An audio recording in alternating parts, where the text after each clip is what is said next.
Hello everyone. Welcome to ace online. అందరికి తెలుసు మీరు అందరూ బిజీగా ఉండొచ్చు. ఇప్పుడు అందరికీ ఏఈ ఎగ్జామ్ డేట్ వచ్చింది కాబట్టి మీరందరూ కూడా హరీబరీగా ఉండొచ్చు. ఈ హరీబరీలో కాకుండా ప్రశాంతంగా కూల్గా డిసెంబర్ మంత్ నుంచి మే మంత్ వరకు ఉన్నటువంటి కరెంట్ అఫైర్స్ని జాగ్రత్తగా చదువుకోండి. ఇంటర్నేషనల్ అయినా, నేషనల్ లెవెల్ అయినా, లేదంటే మనకు ఆంధ్రప్రదేశ్కి సంబంధించిన కరెంట్ అఫైర్స్ అయినా కూడా చాలా కూల్గా చదవండి. అంతేగాని తొందరగా పడి అలా చదవకండి, రైట్? అట్లాగే ఫిబ్రవరి మంత్లో మనకి India budget, India economic survey, అలానే మార్చ్ మంత్లో మనకి Andhra Pradesh budget, Andhra Pradesh economic survey వస్తాయి. వాటి నుంచి కూడా దాదాపు 10 to 15% ఆఫ్ ద క్వశ్చన్స్ వచ్చే ఛాన్సెస్ ఉంటాయి.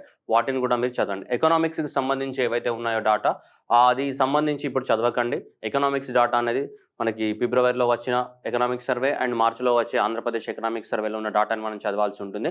మిగతా సబ్జెక్టులో ప్రస్తుతానికి చదువుకోండి. మీరు ఎకనామిక్స్ సంబంధించినటువంటి డాటా ఏమి చదవద్దు. Okay, right. నెక్స్ట్ మనకి ఈ వీడియోలో మనం ఆంధ్రప్రదేశ్కి సంబంధించిన కరెంట్ అఫైర్స్ చూడబోతున్నాం. అండ్ ఆల్రెడీ మీకు పార్ట్ 1 ఆల్రెడీ ఒక వీడియో చేసాం మనం కంప్లీట్గా ఆంధ్రప్రదేశ్ కరెంట్ అఫైర్స్ గురించి. ఇది సెకండ్ వీడియో కంప్లీట్లీ అన్న ఆంధ్రప్రదేశ్ కరెంట్ అఫైర్స్. అట్లాగే మీ అందరికీ తెలుసు మన యాప్ నేమ్ ఏస్ ఆన్లైన్. ఏవైనా ప్రీ రికార్డెడ్ క్లాసెస్ అంటే ఆల్రెడీ రికార్డ్ అయిన క్లాసెస్, ఇంజనీరింగ్ సర్వీసెస్ కానీ, గేట్ కానీ, ఏఈఏఈ కానీ, తర్వాత జెన్కో కానీ, ఎస్ఎస్సి జేఈ కానీ, ఈ అన్ని ప్రీ రికార్డెడ్ క్లాసెస్ కోసం ఏస్ ఆన్లైన్ యాప్ని డౌన్లోడ్ చేసుకుని గూగుల్ ప్లే స్టోర్ నుంచి మీరు ఏ కోర్స్ అయితే పర్చేస్ చేయాలనుకుంటున్నారో ఆ కోర్సుకు సంబంధించిన డెమోస్ చూడొచ్చు.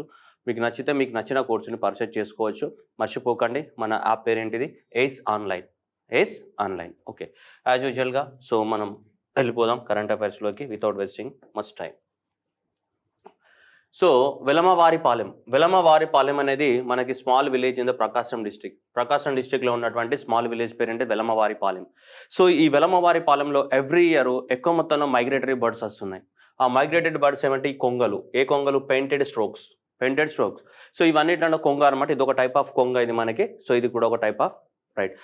ఇలాంటి కొంగలు ఏవైతే పెయింటెడ్ స్ట్రోక్స్ ఉన్నాయి ఇవన్నీ కూడా ఎక్కువ మొత్తంలో ఈ వెలమవారిపాలెము ప్రకాశం డిస్ట్రిక్ట్కి ఎక్కువ మొత్తంలో ఎవ్రీ ఇయర్ మైగ్రేట్ అవుతున్నాయి. కాబట్టి ఇప్పుడు ఆంధ్రప్రదేశ్ గవర్నమెంట్ ఆ ఏరియాను కూడా కాన్సన్ట్రేట్ చేయబోతుంది. ఆ ఏరియాను కూడా ఒక బర్డ్ ప్రొటెక్టెడ్ ఏరియాగా డిక్లేర్ చేయాలని అనుకుంటుంది. As per the news paper reports ప్రకారం ఆ ఏరియాలో ఎక్కువ మొత్తంలో మైగ్రేటెడ్ బర్డ్స్ వస్తున్నాయి కాబట్టి ఆ ఏరియాను ప్రొటెక్షన్ చేసి మనం టూరిజం ఆపర్చునిటీస్ ఉంటే టూరిజం ఆపర్చునిటీస్ పెంచడానికి అవకాశం ఉంటుంది. కాబట్టి ఇది న్యూస్లో ఉంది మనకి ఎక్కువ మొత్తంలో ఈ బర్డ్స్ మైగ్రేట్ అవ్వడం ద్వారా. ఇది చాలా ఇంపార్టెంట్. ఇది వెలమవారిపాలెం దేనికి సంబంధించింది? ఈ పెయింటెడ్ స్ట్రోక్స్, ఇది కొంగలకి సంబంధించినటువంటి ఏరియా. మనకి ఏ జిల్లాలో ఉంది ఇది? అది ఇంపార్టెంట్ మనకి. ఇది ప్రకాశం డిస్ట్రిక్ట్. నెక్స్ట్ ఫ్లెమింగో ఫెస్టివల్ అనేది ఎవ్రీ ఇయర్ అనేది జనవరి మంత్లో జరుగుతూ ఉంటుంది మనకి. ఈ ఫ్లెమింగో బర్డ్స్ అనేటివి మనకి సైబీరియా దేశం నుంచి, రష్యాలోని సైబీరియా నుంచి ఎవ్రీ ఇయర్ 9 నుంచి 12,000 వరకు దాదాపు ఫ్లెమింగోస్ అనేటివి మనకి ఎక్కువ పులికాట్ లేక్ను విజిట్ చేస్తాయి. ఆ పులికాట్ లేక్తో పాటు మనకి నేలపట్టు బర్డ్ శాంక్చురీస్ను కూడా విజిట్ చేస్తాయి మనకి. మనకి నెల్లూరు జిల్లాలో ఉన్నటువంటి ఈ నెల్లూరు జిల్లాలో ఈ ప్రాంతంలో ఉన్నటువంటి పులికాట్ కానీ నేలపట్టు బర్డ్ శాంక్చురీస్ ఏవైతే ఉన్నాయో ఈ పులికాట్ లేక్ దగ్గరికి అండ్ నేలపట్టు బర్డ్ శాంక్చురీస్ దగ్గరికి ఎక్కువ మొత్తంలో మనకు సైబీరియా నుంచి ఫ్లెమింగో బర్డ్స్ అనేవి వస్తాయి. ఆ బేసిస్ పైన ఎవ్రీ ఇయర్ మనం టూరిజాన్ని ప్రమోట్ చేయాలని చెప్పేసి ఫ్లెమింగో ఫెస్టివల్ని కండక్ట్ చేస్తున్నాం జనవరి మంత్ ఎవ్రీ ఇయర్. దీన్ని ఫ్లెమింగో ఫెస్టివల్ని ఇక్కడ నెల్లూరు జిల్లాలోని నేలపట్టు బర్డ్ శాంక్చురీ దగ్గర మనము ఇది ఫ్లెమింగో ఫెస్టివల్ని కండక్ట్ చేస్తున్నాం. ఓకేనా? మనకు ప్రీవియస్గా కూడా అడిగి ఉన్నాడు ఎగ్జామినేషన్లో ఫ్లెమింగో ఫెస్టివల్ అనేది ఎక్కడ సెలబ్రేట్ చేసుకుంటామని ఆల్రెడీ మనకు ప్రీవియస్గా అడిగి ఉన్నాడు. మేజర్గా అయితే ఇక్కడ నేలపట్టు బర్డ్ శాంక్చురీ మనకి నెల్లూరు జిల్లాలో మనకి దేనికి సంబంధించింది? ఫ్లెమింగోస్కి సంబంధించింది. కొల్లేరు లేక్ కూడా మనం చదివాం లాస్ట్ ప్రీవియస్ కరెంట్ అఫైర్స్లో. కొల్లేరు లేక్ దగ్గరకు వచ్చేటివి ఏంటి? పెలికాన్స్. నెల్లూరులోని పులికాటు అండ్ నేలపట్టు దగ్గరకు వచ్చే బర్డ్స్ ఏంటివి? ఫ్లెమింగోస్. నెక్స్ట్ వచ్చేసి ట్రైబల్ ఫ్రీడమ్ ఫైటర్స్ మ్యూజియం.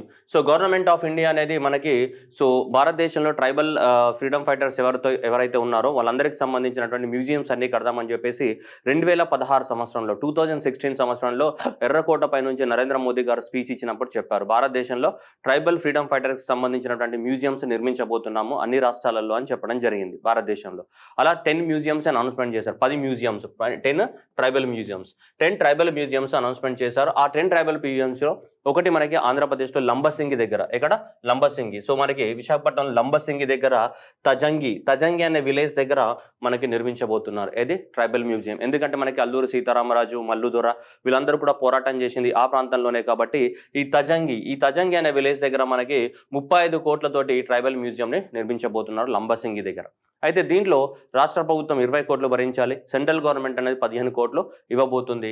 ఈ లంబసింగి దగ్గర ఇక్కడ తజంగి అనే విలేజ్ దగ్గర మనకి ట్రైబల్ ట్రైబల్ మ్యూజియం అనేది నిర్మించబోతున్నాం.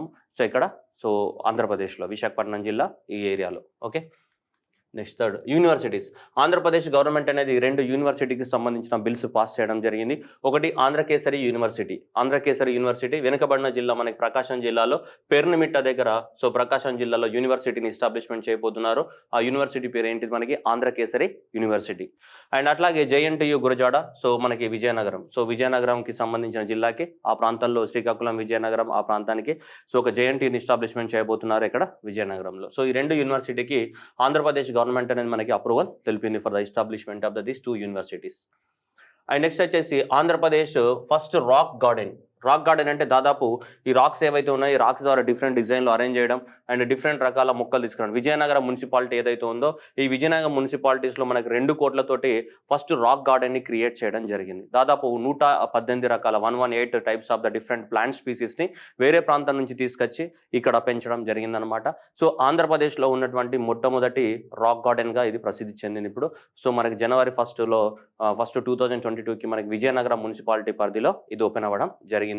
ఇది that is Andhra Pradesh first rock garden. So ఏముంది శ్రీ మహారాణి అప్పలకొండయాంబ రాక్ గార్డెన్. మహారాణి అప్పలకొండయాంబ రాక్ గార్డెన్ ఇక్కడ విజయనగరం పురపాలక సంఘం మనకు కనిపిస్తుంది. ఇక్కడ మనకి ఓపెన్ అవ్వడం జరిగింది. చూడండి ఇక్కడ న్యూస్ పేపర్ రిపోర్ట్ ప్రకారం వినోదం ప్లస్ విజ్ఞానం ఈక్వల్స్ టు రాక్ గార్డెన్ అని చెప్పాడు. సో దాదాపు 2 కోట్ల వ్యయంతో ఆహ్లాదాన్ని పంచేందుకు సిద్ధమైన రాక్ గార్డెన్ గ్రీన్ కార్పొరేషన్ నేతృత్వంలో 2.2 కోట్లతోటి సో ఇది కన్స్ట్రక్ట్ చేయడం జరిగింది.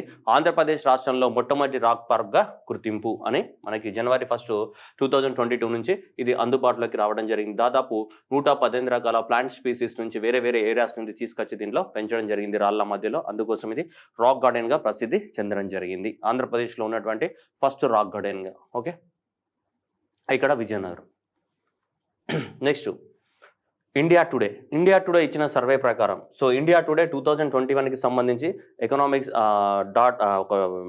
సర్వే చేయడం జరిగింది. ఆ సర్వే పేరు ఏంటిదంటే best states of the India 2021 అంటే 2021లో పర్ఫార్మెన్స్ ఆధారంగా so best states of the India 2021 అనే రిపోర్ట్ని తయారు చేయడం జరిగింది. ఎవరు? India today. So India today తయారు చేసినటువంటి ఈ రిపోర్ట్ ప్రకారము ఆంధ్రప్రదేశ్ అనేది ఒక ఇండికేటర్లో మొదటి ర్యాంక్లో ఉంది. ఓవరాల్గా సో బెస్ట్ పర్ఫార్మెన్స్ అనేది మనకి తమిళనాడు ఉంది. లీస్ట్ మనకి ఈ పర్ఫార్మెన్స్లో బెస్ట్ ఇంప్రూవ్డ్ స్టేట్లో అయితే బీహార్ ఉంది. మరి ఆంధ్రప్రదేశ్ అని ఇక్కడ ఏమున్నాయి రకరకాల సెక్టార్స్ తీసుకున్నారు కేటగిరీ వైజ్. ఎకానమీ అని, ఇన్ఫ్రాస్ట్రక్చర్ అని, అగ్రికల్చర్ అని, health, education, law and order, governance, inclusive development, entrepreneurship, tourism, environment and cleanliness ప్రతి కేటగిరీలో ఏ రాష్ట్రం అనేది మంచి పర్ఫార్మెన్స్ ఇచ్చిందనే దాన్ని కేటగిరీ ఓవరాల్గా అయితే తమిళనాడు టాప్లో ఉంది. అన్ని కలిపితే తమిళనాడు టాప్లో ఉంది. ఎకానమీలో చూసుకుంటే మనకి తెలంగాణ అనేది టాప్లో ఉంది. అలానే మన రాష్ట్రమైనటువంటి ఆంధ్రప్రదేశ్ చూసుకుంటే మనకి ఇన్క్లూసివ్ గ్రోత్, సమ్మిళిత అభివృద్ధి, ఇన్క్లూసివ్ గ్రోత్ అంటే అందరికీ పాలసీస్ అనేది తీసుకొచ్చి అందరికీ అన్ని అందుబాటులోకి తీసుకొస్తున్నాం కదా. అన్నగారు చాలా పాలసీ లాంచ్ చేశారు కదా. సో దాంట్లో మనకి ఇన్క్లూసివ్ డెవలప్మెంట్ లోపల సో ఇండియా టుడే ఇచ్చిన రిపోర్ట్లో ఆంధ్రప్రదేశ్ అనేది ఏ ప్లేస్లో ఉంది? మనకి 1వ ర్యాంక్లో ఉంది. ఓవరాల్గా తమిళనాడు ఉంటే ఈ ఇన్క్లూసివ్ డెవలప్మెంట్ అనే కేటగిరీలో ఆంధ్రప్రదేశ్ అనేది ఫస్ట్ ప్లేస్లో ఉంది. ఓవరాల్గా అంతకుముందు లాస్ట్ ఇయర్ రిపోర్ట్తో పోలిస్తే ఆంధ్రప్రదేశ్ అనేది 7వ ర్యాంక్లో ఉండేది. అంతకుముందు లాస్ట్ ఇయర్ రిపోర్ట్లో ఆంధ్రప్రదేశ్ అనేది 7వ ర్యాంక్లో ఉంటే ఈ year all India wise Andhra Pradesh అనేది ఏ ర్యాంక్లో ఉంది? మనకి 6వ ర్యాంక్లో ఉంది. ఇండియా టుడే రిపోర్ట్ ప్రకారం బెస్ట్ స్టేట్లలో ఇండియాలో 6th ప్లేస్లో ఉంది ఆంధ్రప్రదేశ్. దాంట్లో మళ్ళీ ఫస్ట్ ప్లేస్ ఉంది తమిళనాడు, హిమాచల్ ప్రదేశ్, కేరళ, గుజరాత్, పంజాబ్. అండ్ దాని తర్వాత 6వ ర్యాంక్లో ఎవరున్నారు? మనకి ఆంధ్రప్రదేశ్ ఈ standing in the what 6th place. Telangana ఎక్కడ ఉంది? మనకి 7th ప్లేస్లో ఉంది. Telangana standing in the 7th place. Andhra Pradesh అనేది ఎక్కడ ఉంది? మనకి 6th ప్లేస్లో ఉంది. మనకి దీంట్లో ఆంధ్రప్రదేశ్ అనేది దేంట్లో ఇన్క్లూసివ్ డెవలప్మెంట్ ఏదైతే ఉందో దాంట్లో ఆంధ్రప్రదేశ్ అనేది టాప్ ర్యాంక్లో ఉంది. ఓవరాల్గా 6th ప్లేస్లో ఉంది మనకి. ఓకే, ఓవరాల్గా ఫస్ట్ ప్లేస్లో ఎవరున్నారు? మనకి తమిళనాడు అనేది ఉంది. సో మనకి ఇంపార్టెంట్ క్వశ్చన్ ఇది. నెక్స్ట్ సౌర విద్యుత్తులో ఆంధ్రప్రదేశ్ మరో ఘనత అన్నాడు. సోలార్ విద్యుత్ స్థాపిత సామర్థ్యంలో 3వ స్థానంలో ఉంది అని చెప్తున్నారు. అంటే ఏంటిది? Installed capacity. Solar power generate చేయడానికి ఉన్నటువంటి మనకి ఏంటిది? Installed capacity. ఎంత కెపాసిటీ ఉన్నటువంటి సోలార్ ప్యానెల్స్ ఇన్స్టాల్ చేశాము దాన్ని ఏమంటాం? ఇన్స్టాల్డ్ కెపాసిటీ అంటాం. ఈ ఇన్స్టాల్డ్ కెపాసిటీలో రాజస్థాన్ కానీ మనకి కర్ణాటక కానీ తర్వాత ఆంధ్రప్రదేశే ఉంది మనకి. సో రాజస్థాన్ కనుక చూసుకుంటే మనకి రాజస్థాన్ అగ్రస్థానంలో 7.5 తోటి రాజస్థాన్ ఉంది మనకి. యూటిలిటీ ప్రాజెక్టులు రాజస్థాన్ 8.9 రాజస్థాన్ అనేది 8.9 అండ్ కర్ణాటక చూసుకుంటే 7.5 తోటి ఉంటే ఆంధ్రప్రదేశ్ అనేది మనకి థర్డ్ ప్లేస్లో ఉంది. Andhra Pradesh standing third place with 4.3 gigawatts. So 4.3 గిగావాట్ల సోలార్ ఎనర్జీని ప్రొడక్షన్ చేసే కెపాసిటీ అనేది ఆంధ్రప్రదేశ్లో ఆల్రెడీ ఎస్టాబ్లిష్మెంట్ చేసి జరుగుతూ ఉందని. ఇన్స్టాల్డ్ కెపాసిటీ 4.3 మెగావాట్స్ కాదమ్మా, గిగావాట్స్ అంటే 4300 అని. సో 4.3 గిగావాట్స్ ఆఫ్ ద మనకి పవర్ ప్రొడక్షన్కి, సోలార్ ఎనర్జీ పవర్ ప్రొడక్షన్కి కెపాసిటీ ఉందని చెప్పేసి మనకి ఈ రిపోర్ట్ అనేది ఎవరు ఇచ్చారు? మెర్కామ్ ఇండియా అనే వాళ్ళు ఇచ్చినటువంటి రీసెర్చ్ రిపోర్ట్లో తేలింది. ఆంధ్రప్రదేశ్ అనేది ఇండియాలో థర్డ్ ప్లేస్లో ఉంది in terms of installed capacity with respect to solar energy. Okay, ఎంత మనకి 4.3 గిగావాట్స్ తోటి 4.3 గిగావాట్స్ తోటి ఆంధ్రప్రదేశ్ అనేది థర్డ్ ప్లేస్లో ఉంది. After Rajasthan and Karnataka, Andhra Pradesh standing third place with respect to that solar ఎనర్జీకి సంబంధించి. ఓకేనామా, రైట్. నెక్స్ట్, జగనన్న శాశ్వత భూ హక్కు మరియు భూ రక్షా పథకం. సో మీ అందరికీ తెలుసు, ఇది ఆల్రెడీ మనకి చాలా రోజుల క్రితమే స్టార్ట్ అయింది. 2023 అంటే లాస్ట్ డిసెంబర్ 2020లో అప్పట్లోనే స్టార్ట్ అయింది ఇది. సో 2023 నాటికి ఆంధ్రప్రదేశ్లో ఉన్నటువంటి ల్యాండ్స్ ఏవైతే ఉన్నాయో ఆ ల్యాండ్ ఇట్లను మొత్తం సర్వే చేసి కొత్త పట్టా పాస్బుక్లు అనేది మనం ఇవ్వాల్సి ఉంటుంది. ఎందుకంటే దాదాపు 1921, 22, 23లలో జరిగినటువంటి సర్వేలు అప్పటి నుంచి ఇప్పటి వరకు ఆంధ్రప్రదేశ్లో ల్యాండ్ అనేది పెద్దగా సర్వే జరగలేదు. అందుకోసం ఇప్పుడు ఉన్నటువంటి లేటెస్ట్ టెక్నాలజీస్ ద్వారా ఆంధ్రప్రదేశ్లో ఉన్నటువంటి ల్యాండ్ ఏదైతే ఉందో ఆ ల్యాండ్ అన్నిటిని కూడా మనం రీసర్వే చేసి మళ్ళీ దాన్ని తిరిగి మనం ఇవ్వాల్సి ఉంటుంది. అలా మనకి ఏం చేసామంటే పైలట్ బేసిస్ పైన కొన్ని గ్రామాలలో దాదాపు ఒక 51 విలేజెస్లలో పైలట్ బేసిస్ పైన మనము టెస్ట్ చేయడం జరిగింది. అంటే ఇదైతే కొత్త టెక్నాలజీ ఏదైతే ఉందో ఈ కొత్త టెక్నాలజీ ద్వారా ఏం చేసాం, మనం ఈ ల్యాండ్ సర్వే చేయడం జరిగింది. ల్యాండ్ సర్వే చేసి మీ సర్వేకి ఇంత ల్యాండ్ ఉందని వాళ్ళ ఇంటికి వెళ్ళి వాళ్ళకి ఏమైనా డౌట్స్ ఉంటే ఆ డౌట్స్ అన్ని క్లియర్ చేసి వాళ్ళ కొత్త పట్టా పాస్బుక్లు అనేది ఇవ్వడం జరిగింది అనమాట, ట్రయల్ బేసిస్ పైన. ఇలా స్టార్ట్ అయింది. ఇప్పుడు 2023 నాటికి ఆంధ్రప్రదేశ్లో ఉన్నటువంటి అన్ని ప్రాంతాలను కూడా సర్వే చేసి అందరికీ కూడా కొత్త పట్టా పాస్బుక్లు ఇవ్వడం అనేది దీని యొక్క ముఖ్య ఉద్దేశం. ఏది వైఎస్ఆర్ జగనన్న శాశ్వత భూ హక్కు మరియు భూ రక్షా పథకం యొక్క ముఖ్య ఉద్దేశం ఇది. అయితే ఇప్పుడు దాదాపు మనకి ఈ కొన్ని బేసిస్ పైన మనకి టాయిలెట్ బేసిస్ పైన 51 విలేజెస్లలో మనకి 29,000 ఎకరాలనికి చేయడం జరిగింది. దాదాపు 10 విలేజెస్లో చేసాం మనం. చూడండి, భూమి హక్కుకి భరోసా, సాకారం అవుతున్న సమగ్ర రీసర్వే, గ్రామ సచివాలయాలను రిజిస్ట్రేషన్లు, వైఎస్ఆర్ జగనన్న శాశ్వత భూ హక్కు భూరక్ష పథకం. తొలి దశగా 57 గ్రామాల్లో 3 వారాల్లో మళ్ళీ 14 చోట్ల దాదాపు 51 చోట్ల మనకు జరిగినాయి. అయితే మొన్న జనవరి 18, 2022 రోజు మనకు జగనన్న ఏం చేశారంటే ఏవైతే కొన్ని విలేజెస్లలో ఆల్రెడీ సర్వే జరిగిందో 37 విలేజెస్, మొత్తం 51 విలేజ్లలో చేద్దాం అనుకున్నాం కదా, అందులో 37 విలేజెస్లలో ఆల్రెడీ కంప్లీట్ అయింది. ఆ కంప్లీట్ అయిన 37 విలేజెస్లలో ఆ విలేజ్ పీపుల్కి మన భూ హక్కు పథకం అనేది అందచేయడం జరిగింది. వాళ్ళకి సంబంధించినటువంటి సర్వేకి సంబంధించినటువంటి జనవరి 18 రోజు మొన్న రీసెంట్గా. ఓకేనా. లబ్ధిదారుడికి భూ యాజమాన్య హక్కు పత్రం అందజేస్తున్న ముఖ్యమంత్రి వైఎస్ జగన్ అని మనకి న్యూస్ పేపర్లో వేయడం జరిగింది. అది ల్యాండ్ రీసర్వే చేసి దానికి సంబంధించినటువంటి టోటల్గా ఏమైనా ఉంటాయి కదా ఇప్పుడు కొత్త సర్వే ప్రకారం. నెక్స్ట్, ఎప్పుడు జనవరి 18 రోజు అందజేయడం జరిగింది. 2023 నాటికి ఆంధ్రప్రదేశ్ మొత్తం రీసర్వే చేయడం జరుగుతుంది. ఓకే, ఏకగ్రీవ పంచాయతీలకు 134 కోట్లు రిలీజ్ చేయడం జరిగింది. ఎన్నికలు లేకుండా డైరెక్ట్గా యూనినామస్గా ఎలక్ట్ అయ్యే గ్రామ పంచాయతీలు ఉంటాయి కదా, అలా యూనినామస్గా ఏకగ్రీవమైన గ్రామ పంచాయతీలు మొత్తం 2001 గ్రామ పంచాయతీలకు ఎలక్షన్స్ జరగలేదు ఆంధ్రప్రదేశ్లో. యూనినామస్గా ఎలక్ట్ చేసుకున్నారు సర్పంచ్ని ఎవరైతే ఉంటారో వాళ్ళు. 2000 లోపు జనాభా ఉన్నవి 1400. అండ్ నెక్స్ట్ వచ్చేసి 2000 నుంచి 5000 జనాభా ఉన్నటువంటి గ్రామ పంచాయతీలు 513.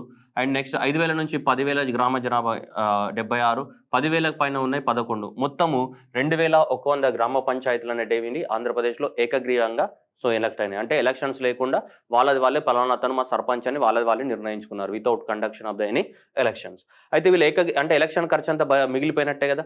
ఇలా ఏకగ్రీవమైన గ్రామ పంచాయతీలకు ఆంధ్రప్రదేశ్ గవర్నమెంట్ అనేది కొన్ని ఇస్తుంది. 2000 లోపు జనాభా ఉన్న గ్రామ పంచాయతీలు ఏవైతే ఉన్నాయో వాటికి 5 లక్షల రూపాయలు అనేది ఇస్తుంది.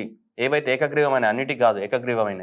2000 లోపు జనాభా ఉన్న గ్రామ పంచాయతీలకు 5 లక్షలు, 2000 నుంచి 5000 మధ్యన జనాభా ఉన్న వాటికి 10 లక్షలు, 5000 నుంచి 10,000 మధ్యన జనాభా ఉన్న వాటికి 15 లక్షలు, అండ్ 10,000 జనాభా ఉన్న వాటికి 20 లక్షల రూపాయలు అనేది ఆంధ్రప్రదేశ్ గవర్నమెంట్ అనేది ఇవ్వడం జరుగుతుంది.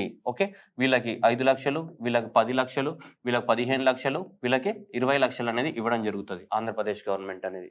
ఓకే, ఎందుకంటే ఎలక్షన్ ఎక్స్పెండిచర్ లేనట్టే కదా, అక్కడ ఎలక్షన్స్ అనేది జరగలేదు, ఏకగ్రీవంగా ఎలక్ట్ అయ్యారు అంటే. సో దాని కింద ఇది మనకి 2001 గ్రామ పంచాయతీలు అనేది ఆంధ్రప్రదేశ్లో ఏకగ్రీవం అవ్వడం జరిగింది. వీళ్ళకి ఆంధ్రప్రదేశ్ గవర్నమెంట్ అనేది ఇలా వాళ్ళ డెవలప్మెంట్ కోసం మనకి మనీ ప్రొవైడ్ చేయడం జరుగుతూ ఉంది. Next, SERP wins the award Skoch award. Skoch award అంటే ఏంటిదంటే భారతదేశంలో ఒక ఇండివిజువల్ పర్సన్స్కి ఇచ్చేటువంటి అత్యున్నతమ అవార్డు ఏంటిది, భారతరత్న. అలానే భారతదేశంలో ఒక ఆర్గనైజేషన్స్కి ఇచ్చే హైయెస్ట్ అవార్డు పేరే స్కోచ్ అవార్డు. మనకి పర్సన్కి అయితే భారతరత్న ఇస్తారు జనరల్గా. స్కోచ్ అవార్డ్ అనేది జనరల్గా ఏ విధంగా కన్సిడర్ చేస్తామంటే ఒక ఆర్గనైజేషన్కి ఇచ్చే అత్యున్నతమైన award, that is the highest award given to the award organisation, not for the individual organisation.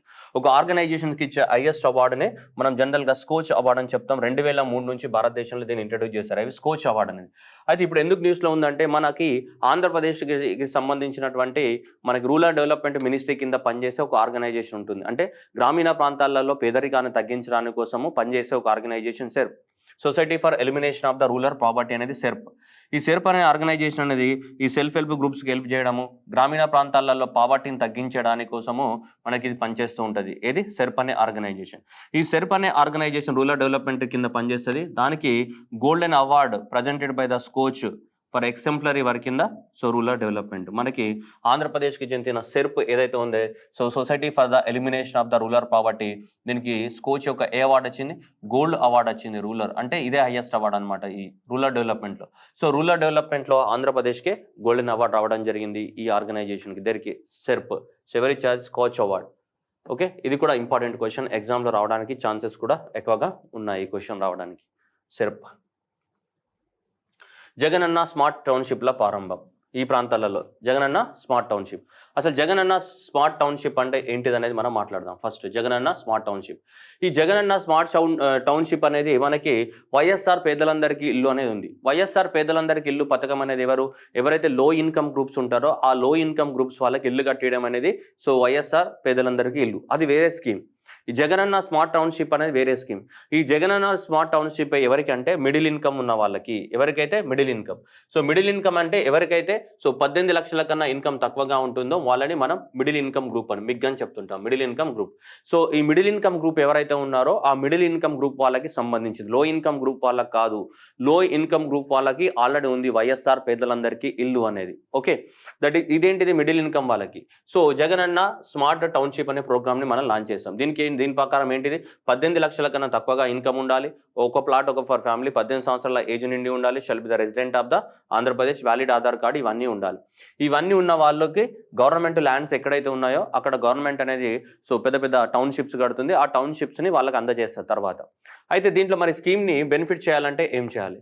So first నీకు 3 రకాల ప్లాట్ సైజెస్ ఉన్నాయి. Andhra Pradesh government Jagananna smart township కింద ఎక్కడెక్కడైతే ల్యాండ్స్ ఉన్నాయో ఆ ల్యాండ్స్ని సో 33 into 40 ఫీట్స్ ఒకటి, 36 into 50 and 36 into 60 area wise తీసుకు plot size ఇది తీసుకో. 150 square yards, 200 square yards, 240 square yards లోపల 3 రకాల ప్లాట్స్ని ఆంధ్రప్రదేశ్ గవర్నమెంట్ అనేది డెవలప్మెంట్ చేయబోతుంది. 150, 200, 240 స్క్వేర్ యార్డ్స్ లోపల దేని కింద, జగనన్న స్మార్ట్ టౌన్షిప్ కింద. ఒకవేళ నువ్వు దాన్ని కొనుక్కోవాలనుకుంటే ఆంధ్రప్రదేశ్ గవర్నమెంట్ ఎక్కడైతే ప్లాట్లు గీస్తే ఆ ఏరియాలో నువ్వు కొనుక్కోవాలనుకుంటే 3 types of the options availability ఉన్నాయి నీకు. ఏంటిదంటే first 30% of the sale price of the plot within the 1 month from the date of concluding the what agreement. Okay, so middle income group వాళ్ళకి అంటే దాంట్లో ఫర్ ఎగ్జాంపుల్ నువ్వు 15 లక్షల్లో కొందాం అనుకున్నాం, ప్లాట్ సైజ్ అనేది అక్కడ 15 లక్షలు ఉంది. 15 లక్షలలో 30% అనేది నువ్వు కట్టేయాలంటే 5 లక్షల రూపాయలు అనేది నువ్వు కట్టాల్సి ఉంటుంది దగ్గరగా. ఎప్పుడు, విత్ ఇన్ ద 1 month అనమాట 30%. అండ్ 30 ఇంకా remaining 30% of the sale with in the 6 months from the date of the what concluding. Remaining 30% with in the 6 months లోపల కట్టాలి. Next balance 30 with in the 12 months from the what date of concluding the what agreement. Remaining 30% with in the 12 months. ఇలా మనకి చేయాల్సి ఉంటుంది. ఓకేనా, ఒక 5% rebate will be shall be provided to the what applicants who pays 100% of the sale price plot within the 1 month from the date of the concluding agreement. Okay, ఈ 3 వాయిదాలలో కాకుండా ఒకేసారి మొత్తం పేమెంట్ చేస్తే 5% నీకు కన్సెషన్ వస్తుంది అనమాట. లేదంటే ఫస్ట్ మంత్లో 30%, 6 నెలల్లో 30%, 12 నెలల్లో 30% పే చేయొచ్చు మొత్తం. లేదంటే ఇక సింగిల్ టైం పేమెంట్ చేస్తే నీకు 5 times. సో మనకి ఇలా ఉంటుంది. ఇలా నువ్వు ప్లాట్ని రిజర్వ్ చేసుకోవచ్చు. జగనన్న స్మార్ట్ టౌన్షిప్స్ కింద ఇలా ప్లాట్ని కొనడానికి అవకాశం ఉంది. అలానే గవర్నమెంట్ ఎంప్లాయీస్కి మనకి 20% అనేది డిస్కౌంట్ కూడా ఉంది. ఎవరైతే గవర్నమెంట్ ఉన్నారో ఆ గవర్నమెంట్ ఎంప్లాయీస్కి మనకి సో ప్రభుత్వ ఉద్యోగులకు 10% ఫ్లాట్లు, ఆ ధరల్లో 20% తగ్గింపు. జస్ట్ అది వాళ్ళకి గవర్నమెంట్ ఎంప్లాయీస్కి ఇలా. చాలా ప్రాంతాలలో. అయితే ఇప్పుడు ఈ స్మార్ట్ టౌన్‌షిప్స్ అనేది ఇది మన ఆంధ్రప్రదేశ్ మొత్తం డెవలప్‌మెంట్ చేస్తాం. ఎవరైతే మిడిల్ ఇన్‌కమ్ గ్రూప్స్ ఎవరైతే ఉన్నారో వాళ్ళు అలా డబ్బులు కొనుక్కొని ప్లాట్‌లను కొనుక్కోవచ్చు. అక్కడ గవర్నమెంట్ అనేది ఏం చేస్తది, ఇలా బిల్డింగ్స్ కట్టేసి మళ్ళీ నీకు అప్పజెప్పేస్తదని. అయితే ఇప్పుడు ఇక్కడ ఎక్కడెక్కడ స్టార్ట్ అయినాయి ఇవి? కొన్ని ప్రాంతాలలోనే స్టార్ట్ అయినాయి. నవులూరు, మంగళగిరి, గుంటూరు జిల్లా, ధర్మవరం, అనంతపూర్, రాయచోటి, వైఎస్ఆర్ కడప, కావలి, నెల్లూరు, కందుకూరు, ప్రకాశం, ఏలూరు, పశ్చిమ గోదావరి. ఈ ఏరియాలో మాత్రమే ప్రస్తుతానికి మనకి గవర్నమెంట్ అనేది ప్లాట్‌లను డిజైన్ చేసి అమ్ముతుంది. ఫ్యూచర్‌లో ఇంకా మిగతా ప్రాంతాలకు కూడా ఎక్స్‌పాండ్ చేయడం. అక్కడ ఒక గజానికి ఒక ప్లాట్ ధర ఎంత, ఒక స్క్వేర్ యార్డ్‌కి ఎంత అనేది కూడా అక్కడ మనకి ధర నిర్ణయించడం జరిగింది. దాని ప్రకారం నువ్వు ధర కట్టేసి నువ్వు రిజిస్ట్రేషన్ చేసుకోవచ్చు. సింగిల్ టైం పేమెంట్ అయినా చేసుకోవచ్చు, లేదా ఇలా అయినా చేసుకోవచ్చు మనం. ఓకే, ఇది జగనన్న స్మార్ట్ టౌన్‌షిప్‌కి సంబంధించినటువంటి స్కీమ్. నెక్స్ట్ వైఎస్ఆర్ పశు సంజీవనికి శ్రీకారం. వైఎస్ఆర్ పశు సంజీవని. వైఎస్ఆర్ పశు సంజీవని అంటే పశువులకి రక్షించుకోవడానికి కోసము ఇవి. దీని యొక్క ముఖ్య ఉద్దేశం వైఎస్ఆర్ పశు సంజీవని ఏంటంటే ఆర్బీకే స్థాయిలో ఏమంటున్నారు చూడండి, స్పెషలిస్ట్ డాక్టర్లతో ఏర్పాటు చేసిన వైద్య బృందాల ద్వారా ఆర్బీకే అంటే ఏంటిది? రైతు భరోసా కేంద్రాలు. మనకి ప్రతి గ్రామ పంచాయతీలు ఏమైనా మనకి రైతు భరోసా కేంద్రాలు ఉన్నాయి. ఈ రైతు భరోసా కేంద్రాల ద్వారా ఏవైతే పశువులు ఉన్నాయో పశువులకు సంబంధించినటువంటి ట్రీట్మెంట్స్ కానీ అవన్నీ ఇవ్వడానికి కోసం, దానికోసం ఒక్కొక్క డివిజన్కి ఒక్కొక్కటి 20 లక్షల చొప్పున ఒక కాల్పోస్కోప్ని అందజేయడం జరిగింది. అంటే వాటికి ట్రీట్మెంట్ ఇవ్వడానికి ఉపయోగపడేవాడు. అలాగే ప్రతి వైద్య బృందానికి 1,00,000 విలువైన శస్త్రచికిత్సలు చేయగలిగే పరికరాలతో పాటు 10,000 విలువైన మందుల కిట్లను కూడా అందజేయడం జరిగింది ప్రతి వైద్య బృందానికి. దాంతోపాటు ఇక వైద్య సేవలు అందించే రవాణా ఛార్జీల కోసం 10,000 రూపాయలు కూడా అందజేయడం జరిగింది. దీనికి ఆంధ్రప్రదేశ్ గవర్నమెంట్ రాబోయే 2 సంవత్సరాలలో 1.74 crores అనేది దీన్ని ఖర్చు చేయబోతుంది. దీనికి వైఎస్ఆర్ పశు సంజీవన్ అంటే ఈ డాక్టర్స్ అంతా ఏం చేయాలా? తిరుగుతూ ఉండాలన్నమాట. అన్ని ఏరియాలకు తిరుగుతూ ఉండాలి. తిరుగుతూ ఉంటూ ఎక్కడెక్కడైతే పశువులకి ప్రాబ్లం ఉందో ఆ ప్రాబ్లంలో దానికి సర్జరీ అయితే సర్జరీ, ఏదైతే అది దానికి అవన్నీ చేయాలన్నమాట. ఇలా వాళ్ళకి కావాల్సిన పరికరాలన్నీ ఇవ్వడం జరిగింది. ఎక్కడికి వెళ్ళాలి వాళ్ళు? రైతు భరోసా కేంద్రాల దగ్గరికి వెళ్ళాలి. రైతు భరోసా దగ్గరికి వెళ్ళి వాళ్ళకి కాల్పోస్కోప్ ఇవ్వడం జరిగింది. అలాగే 1,00,000 రూపాయలతో విలువైన పరికరాలు ఇవ్వడం జరిగింది. 10,000 రూపాయల మెడిసిన్స్ కూడా ఇవ్వడం జరిగింది వాళ్ళకి ఒక్కొక్క డివిజన్కి. వాటన్నిటిని తీసుకొని మనం తిరుగుతూ ఎక్కడెక్కడైతే పశువులకి అవసరమైనవి ఉంటాయో ఆ చికిత్స అనేది అందించాలి. దానికోసం లాంచ్ చేసిందే ఏది వైఎస్ఆర్ పశు సంజీవని. వైఎస్ఆర్ పశు సంజీవనికి శ్రీకారం. ఆన్లైన్లో పథకాన్ని ప్రారంభించిన మంత్రి అప్పలరాజు. పశు పోషకులకు ఇంటి వద్దకే వైద్య సేవలు, ఆర్బీకే స్థాయిలో ప్రత్యేక వైద్య శిబిరాలు. ఓకే, అది మనకి రైతు భరోసా కేంద్రంలో మనకి ఇది లాంచ్ చేయడం జరిగింది మనకి. నెక్స్ట్ జగనన్న పాల వెల్లువ. మనం అమూల్ తోటి భారతదేశం, మన ఆంధ్రప్రదేశ్ గవర్నమెంట్ అనేది అమూల్ తోటి అగ్రిమెంట్ వేసుకుంది. ఆంధ్రప్రదేశ్ తాగుతోంది అమూల్ పాలని అని. Okay, Andhra Pradesh state government is signed the agreement with the Gujarat milk marketing federation తోటి 21st July 2020లో మనం సైన్ చేసుకున్నాం. ఎవరితోటి? గుజరాత్ కోఆపరేటివ్ మార్కెటింగ్ ఫెడరేషన్ తోటి 21st July 2020. దాంతో భాగంగా అమూల్, ఆ తర్వాత అమూల్తో ఒప్పందం చేసుకున్నాం మనం. అమూల్ గుజరాత్ కంపెనీ. మనకి జగనన్న పాల వెల్లువ. ఈ జగనన్న పాల వెల్లువ ఏంటిదంటే ఆంధ్రప్రదేశ్ లోపల పాల ఉత్పత్తిని పెంచాలి, డైరీ సెక్టార్ని పెంచాలన్న ఉద్దేశంతో పాల ఉత్పత్తిని పెంచడానికి కోసము మనకి ఇది స్కీము అఫీషియల్గా, ఈ జగనన్న పాల వెల్లువ స్కీమ్ అనేది అఫీషియల్గా మనకి మొన్న December 29, 2021 రోజు లాంచ్ చేయడం జరిగింది. అంటే దానికన్నా ముందే మనకి కృష్ణా డిస్ట్రిక్ట్లో కొన్ని విలేజెస్ని సెలెక్ట్ చేసి ఇక్కడ ట్రయల్ రన్ చేసాం అనమాట. కొన్ని విలేజ్లు అంటే మన వెహికల్స్ పంపించి అక్కడ ఫార్మర్స్ పాలు తీసుకొని ఆ పాలు అనేది వెహికల్లో పోయడం, ఇలా ట్రయల్ రన్ చేయాల్సి ఉంటుంది మనకి. అలా కొన్నిసార్లు కొన్ని విలేజ్లలో మనం ట్రయల్ రన్ చేయడం జరిగింది. అలా ట్రయల్ రన్ సక్సెస్ అయిన తర్వాత మనకి December 29, 2021 రోజు ఈ జగనన్న పాల వెల్లువ అనే స్కీమ్ని లాంచ్ చేయడం జరిగింది. ఈ జగనన్న పాల వెల్లువ చూడండి, క్షీరసిరులు నేడు పథకానికి శ్రీకారం. ఏ రోజు? December 29 రోజు లాంచ్ చేసాం. ఆ రోజు న్యూస్ పేపర్ ఇది, December 29. ఇప్పటికే 100 గ్రామాల్లో నిర్వహించిన పథకం ట్రయల్ రన్ విజయవంతం. ప్రైవేటు డైరీల నుంచి వచ్చిన దానికన్నా అధికంగా రాబడి, మహిళా పాడి రైతులకు పలు ప్రోత్సాహకాలు. జగనన్న పాల వెల్లువకు తొలి విడతలో 303 గ్రామాల్లో 36,315 మంది పాడి రైతులను గుర్తించారు. December 14, 21 తేదీల్లో 9 మండలాల్లోని 100 గ్రామాల్లో ట్రయల్ రన్ నిర్వహించడం. అత్యధికంగా రోజుకు 7,200 లీటర్లు రాగా సరాసరి రోజుకు 6,500 లీటర్ల చొప్పున 62,000 లీటర్ల పాలని సేకరించారు. ఎన్ని గ్రామాలలో? దాదాపు ఈ 100 గ్రామాలలో ఇలా మనకు ట్రయల్ రన్ నిర్వహించాడు. ఈ ట్రయల్ రన్ నిర్వహించి ఇప్పుడు ఈ స్కీమ్ని అఫీషియల్గా లాంచ్ చేశారు. ఆంధ్రప్రదేశ్ మొత్తం సేమ్ ఇక్కడ ఏదైతే మోడల్ని ఇంప్లిమెంట్ చేశారో ఇదే మోడల్ని ఆంధ్రప్రదేశ్ మొత్తం కూడా ఎక్స్పాండ్ చేయబోతున్నారు. ఏ పేరుతోటి? జగనన్న పాల వెల్లువతోటి మనకి. జగనన్న పాల వెల్లువతో చూడండి, పాలకుండకు పండగ అంట. ఓకే, వాళ్ళు వేసాడు క్యాప్షన్ మనోడు, రైట్. సో ఇలా ఈ 10 ఏవైతే ఉన్నాయో ఈ గ్రామాలు, ఈ 10 గ్రామాలలో ఉన్నటువంటి రైతులతోటి మనకి జగనన్న గారు మాట్లాడారు. నూజివీడు జిల్లాలోని బోరువంచ, గొల్లపల్లి, చాట్రాయి, పోలవరం, వీసన్నపేటలో కొండపర్వ, చంద్రుపట్ల, అరిగేపల్లి, నెక్స్ట్ తిరువూరు, ఆంజనేయపురం, రెడ్డిగూడెం అండ్ రాఘవాపురం, ఇక్కడ ఉన్నటువంటి ఫార్మర్స్ దగ్గర ఎవరైతే ఆ పాల ఉత్పత్తిలో పార్టిసిపేట్ చేస్తున్నారో వాళ్ళందరితోటి మనకి ఆన్లైన్లో మాట్లాడడం జరిగింది. December 29, 2021 రోజు స్కీమ్ని లాంచ్ చేశారు. ఓకేనా, Jagananna Pala Velluva. Next forest rights act 2006. So ఈ ఫారెస్ట్ రైట్ ఎవరైతే మనకి ట్రైబల్ ఏరియాస్లో ITDA, integrated tribal development agency కానీ, లేదంటే ఈ ట్రైబల్ ఏరియా అరకు కానీ, పాడేరు కానీ, ఈ ప్రాంతాలు ఉన్నాయి కదా. సో ఈ అరకు, పాడేరు, మేజర్ ఈ ప్రాంతాలలో ఎవరైతే ట్రైబల్ పీపుల్ ఉన్నారో ఆ ట్రైబల్ పీపుల్ ఫారెస్ట్ ఏరియాలో అగ్రికల్చర్ చేస్తారు. ఒక ప్రాంతంలో అగ్రికల్చర్ చేసుకోండి, వాళ్ళు ఏం చేస్తారు, అదే ప్రాంతంలో ఉండరు కదా, ఒక 6 నెలల పాటు ఇక్కడ అగ్రికల్చర్ చేసుకొని మళ్ళీ ఆ ఫారెస్ట్లో వేరే ప్రాంతానికి మళ్ళీ అగ్రికల్చర్ మీకు వెళ్తారు. అలా మనకి మళ్ళీ వేరే రాష్ట్రానికి ఒక 6 నెలలకు ఒకసారి వాళ్ళు ఒక ప్రాంతాన్ని నుంచి ఇంకో ప్రాంతానికి ఏమవుతుంటారు, షిఫ్ట్ అవుతూ ఉంటారు.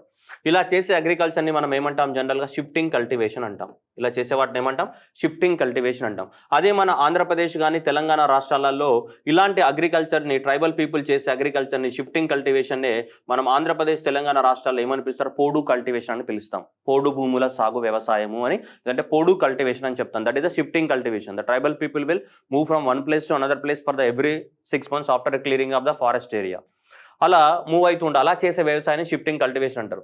మరి వీళ్ళు ఎప్పుడు అయినా సరే ఆ షిఫ్టింగ్ కల్టివేషన్ చేస్తున్నప్పుడు ఏం జరుగుతుందంటే ఆ ఫారెస్ట్ అఫీషియల్స్ రావడం, వీళ్ళని బెదిరించడం, వీళ్ళు వాళ్ళ మీద రాళ్ళేయడం, ఇలా ఎప్పుడైనా సరే ఫారెస్ట్ రేంజ్ ఆఫీసర్స్కిను అక్కడ వ్యవసాయం చేసుకునే ట్రైబల్ పీపుల్స్కి ఎప్పుడు కూడా ఒక రకమైన కోల్డ్ వార్ అనేది ఉంటుంది, ఒక యుద్ధం నెలకొంటుంది. ఇప్పటికి కూడా అలానే ఉంది సిచ్యువేషన్ చాలా చోట్ల.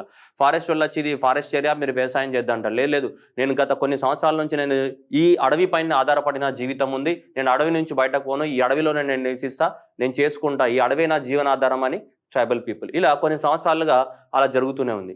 2006 సంవత్సరంలో దానికి పులి స్టాప్ పెట్టడానికి కోసమే ఈ ఫారెస్ట్ రైట్ యాక్ట్ 2006ను తీసుకురావడం జరిగింది. మనకి ఫారెస్ట్ రైట్ యాక్ట్ 2006 అనేది ఇంప్లిమెంటేషన్ జరుగుతుంది, ఫారెస్ట్ రైట్ యాక్ట్ 2006 నుంచి.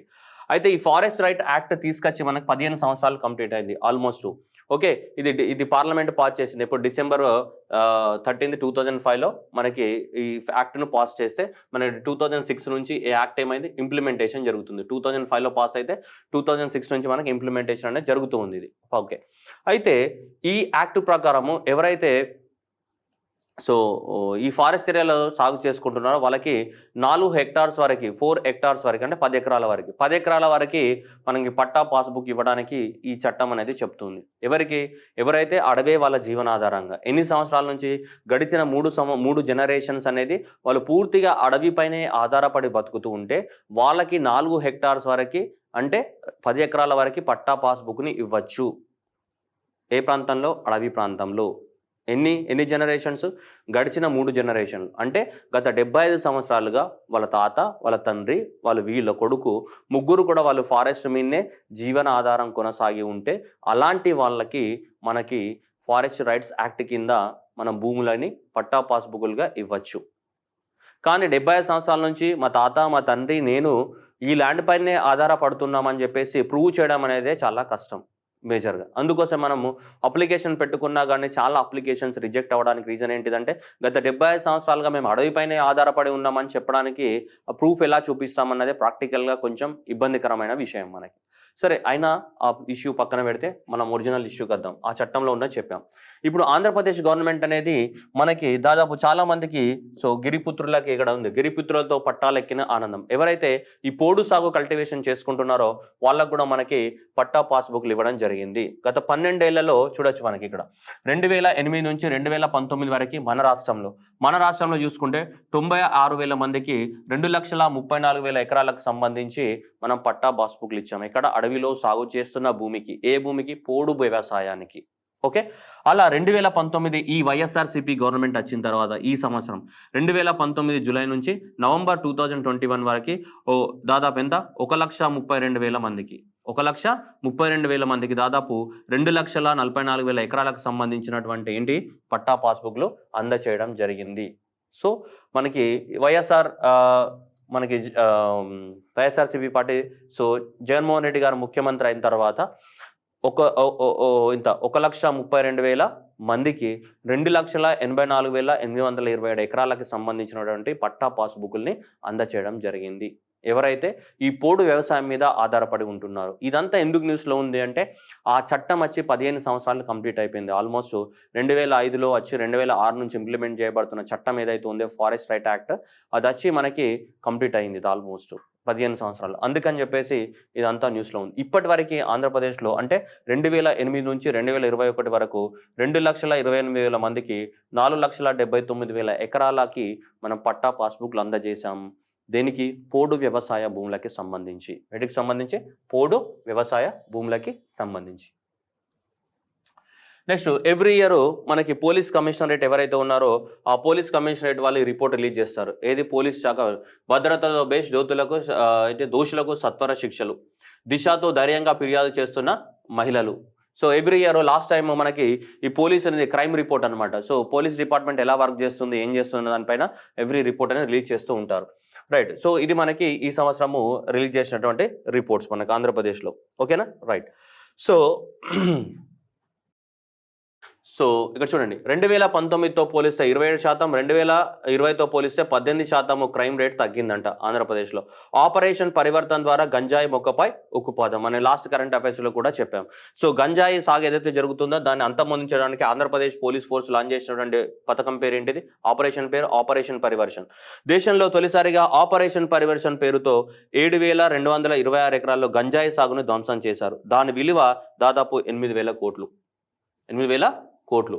సో అని చెప్తున్నాను. అలాగే దిశ యాప్ విప్లవాత్మక మార్పులు తెచ్చింది. రికార్డు స్థాయిలో 97 లక్షల మంది డౌన్లోడ్ చేసుకున్నారంట. కేంద్ర ప్రభుత్వం నిర్దేశించిన 60 రోజుల్లోగా ఏకంగా 92% ఛార్జ్ షీట్లు దాఖలయ్యాయి. జాతీయ సగటు 40% మాత్రమే. ఆపరేషన్ ముస్కాన్ ద్వారా 34,000 మంది పిల్లల నుంచి రక్షించి గృహ వసతికి తరలించామని చెప్తున్నారు మనకి. ఓకేనా? సో ఇదంతా కూడా మనకి దిశ యాప్ వల్ల 92% కేసెస్ అనేటివి 60 రోజులలో సాల్వ్ చేసినట్టు మనకి ఆంధ్రప్రదేశ్ పోలీస్ డిపార్ట్మెంట్ లాంచ్ చేసినటువంటి రిపోర్ట్ చెప్తుంది. అలాగే మహిళలపై నేరాల కేసుల దర్యాప్తులో దేశంలోనే ప్రథమం. దేశంలోనే సమర్థంగా కేసుల దర్యాప్తు, రికార్డు స్థాయిలో FIRలు, ఛార్జ్ షీట్లు నమోదు అని చెప్తున్నారు. ఓకేనా? సో ఇక్కడ చూసుకుంటే మనకి రికార్డు స్థాయిలో దోషులకు సత్వరం శిక్ష పడేలా కేసుల దర్యాప్తు వేగవంతంతో 2021 సంవత్సరంలో ఛార్జ్ షీట్ల స్థాయిలో నమోదులో పెరిగాయి. 2021లో 45,000 మంది FIRలు నమోదు కాగా వీటిలో 36% కోవిడ్ నిబంధనల వంటి వాటి అవుట్రీచ్ కార్యక్రమాలకి చెందినవే అట. అదంతా సొల్లు మనకు అవసరం లేదు, కానీ జస్ట్ మీకు గుర్తుపెట్టుకోవాల్సింది ఏంటిదంటే ఇక్కడ సో ఇది దిశ యాప్ ద్వారా 92% కేసులు అనేటివి 60 రోజులలో సాల్వ్ అయ్యాయి. దాంతోపాటు ఆపరేషన్ ముస్కాన్ ఎవరైతే ఈ ప్రాబ్లమ్స్లలో ఇరుక్కుంటారో యాప్ ద్వారా రక్షించబడి సెక్షువల్ అఫెన్సెస్లో ఉంటారో వాళ్ళకి సంబంధించి ఆపరేషన్ ముస్కాన్. నెక్స్ట్ ఏంటిది? ఆపరేషన్ పరివర్తన్, గంజాయి మొక్కల్ని కాలబెట్టడం. నెక్స్ట్ సుప్రీంకోర్టు జడ్జిమెంట్ ఇచ్చింది. So national disaster management act ప్రకారము నేషనల్ డిజాస్టర్ మేనేజ్మెంట్ ఫండ్ అనేది ఉంటుంది. ఈ నేషనల్ డిజాస్టర్ మేనేజ్మెంట్ ఫండ్ అలాగే రాష్ట్ర ప్రభుత్వం దగ్గర స్టేట్ డిజాస్టర్ మేనేజ్మెంట్ ఫండ్ కూడా ఉంటుంది. National disaster management fund and the state disaster management, ఈ 2 రకాల ఫండ్స్ ఉన్నాయి. అయితే సో ఈ COVID-19 వల్ల చనిపోయిన వాళ్ళు ఎవరైతే ఉన్నారో ఆ చనిపోయిన వాళ్ళకి సో సెంట్రల్ గవర్నమెంట్ కానీ ప్లస్ స్టేట్ గవర్నమెంట్ కానీ కాంపెన్సేషన్ ఇవ్వడానికి సో సముఖంగా లేవు. అంటే they are rejected to pay the compensation to the victims of the so COVID-19. So COVID-19లో వల్ల చనిపోయిన వాళ్ళకి కాంపెన్సేషన్ ఇవ్వడానికి అయితే సుప్రీంకోర్టు ఏం చెప్పిందంటే మీరు మరి నేషనల్ డిజాస్టర్ మేనేజ్మెంట్ ఫండ్ కానీ స్టేట్ డిజాస్టర్స్ మేనేజ్మెంట్ ఫండ్ ఎందుకు మెయింటైన్ చేస్తున్నారు? మరి చనిపోయిన జనాలకి కాంపెన్సేషన్ ఇవ్వడానికి కాకపోతే ఎందుకు ఎవడు ముక్కులో పెట్టడానికి, ఎందుకు దేనికోసం మెయింటైన్ చేస్తున్నారు అన్నది అడిగిన ప్రశ్న. ఎవరు? సుప్రీంకోర్టు. ఆ సుప్రీంకోర్టు జడ్జిమెంట్ ప్రకారము సో కరోనా వల్ల ఎవరైతే చనిపోయారో వాళ్ళందరూ కూడా ఇమీడియట్గా డబ్బులు ఇవ్వాలని చెప్పింది. ఎంత? 50,000 రూపాయలు. కరోనా వల్ల ఎవరైతే చనిపోయారో వాళ్ళకి ఇమీడియట్గా 50,000 రూపాయలు ఇవ్వాలి వాళ్ళ ఫ్యామిలీ మెంబర్స్కి అని చెప్పేసి సుప్రీంకోర్టు అనేది జడ్జిమెంట్ ఇవ్వడం జరిగింది. So you need to pay the compensation as per the what national disaster management act 2005లో ఆల్రెడీ క్లియర్గా ఉంది.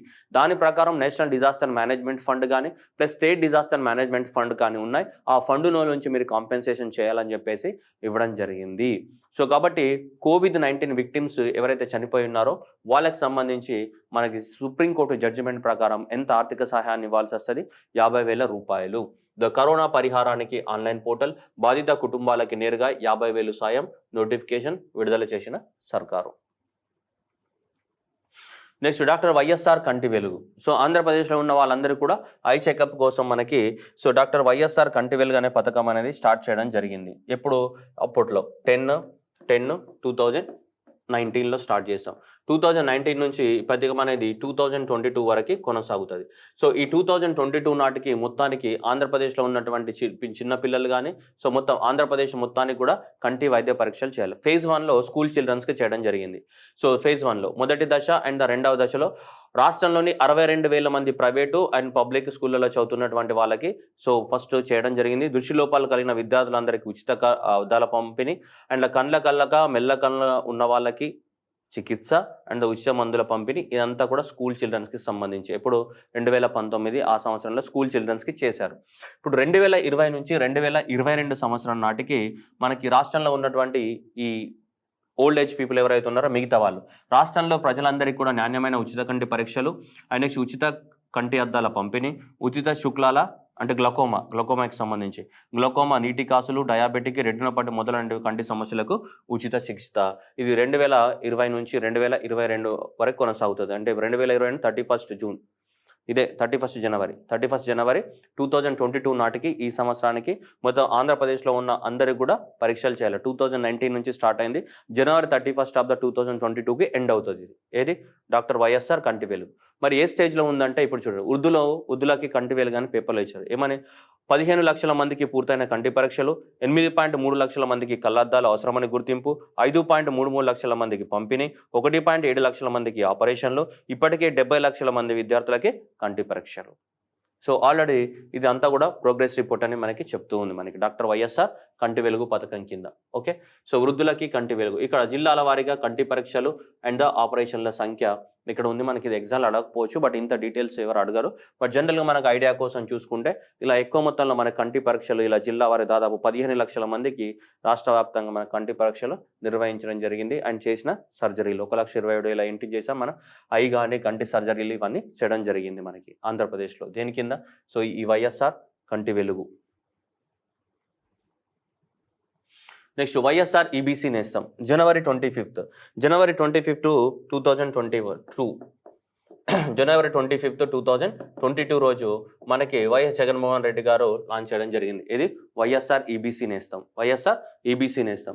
సో అప్పర్ క్యాస్ట్లో ఉన్నటువంటి ఎవరైతే ఉన్నారో సో అది మేబీ రెడ్డి కావచ్చు, బ్రాహ్మణ కావచ్చు, క్షత్రియ కావచ్చు, ఇలా అప్పర్ క్యాస్ట్లో ఉన్నటువంటి ఉమెన్ ఎవరైతే ఉన్నారో వాళ్ళందరికీ కూడా అప్పర్ క్యాస్ట్లో ఉండి వాళ్ళు కూడా ఏముంటే వీకర్ సెక్షన్స్ ఎవరైతే ఉన్నారో వాళ్ళకి బెనిఫిట్ చేయడానికి కోసము ఏ ఏజ్ గ్రూపు 45 నుంచి 60 ఇయర్స్ అప్పర్ క్యాస్ట్లో ఉన్నటువంటి రెడ్డి కానీ, బ్రాహ్మణ కానీ, క్షత్రియ ఇలాంటి ఎవరైతే అప్పర్ క్యాస్ట్లో ఉన్నారో ఆ అప్పర్ క్యాస్ట్లో ఉన్నటువంటి ఉమెన్ యొక్క ఏజ్ అంతా 45 to 60 ఇయర్స్ ఉంటే వాళ్ళకి 3 సంవత్సరాల పాటు స్కీమ్ అనేది అమల్లో ఉంటుంది.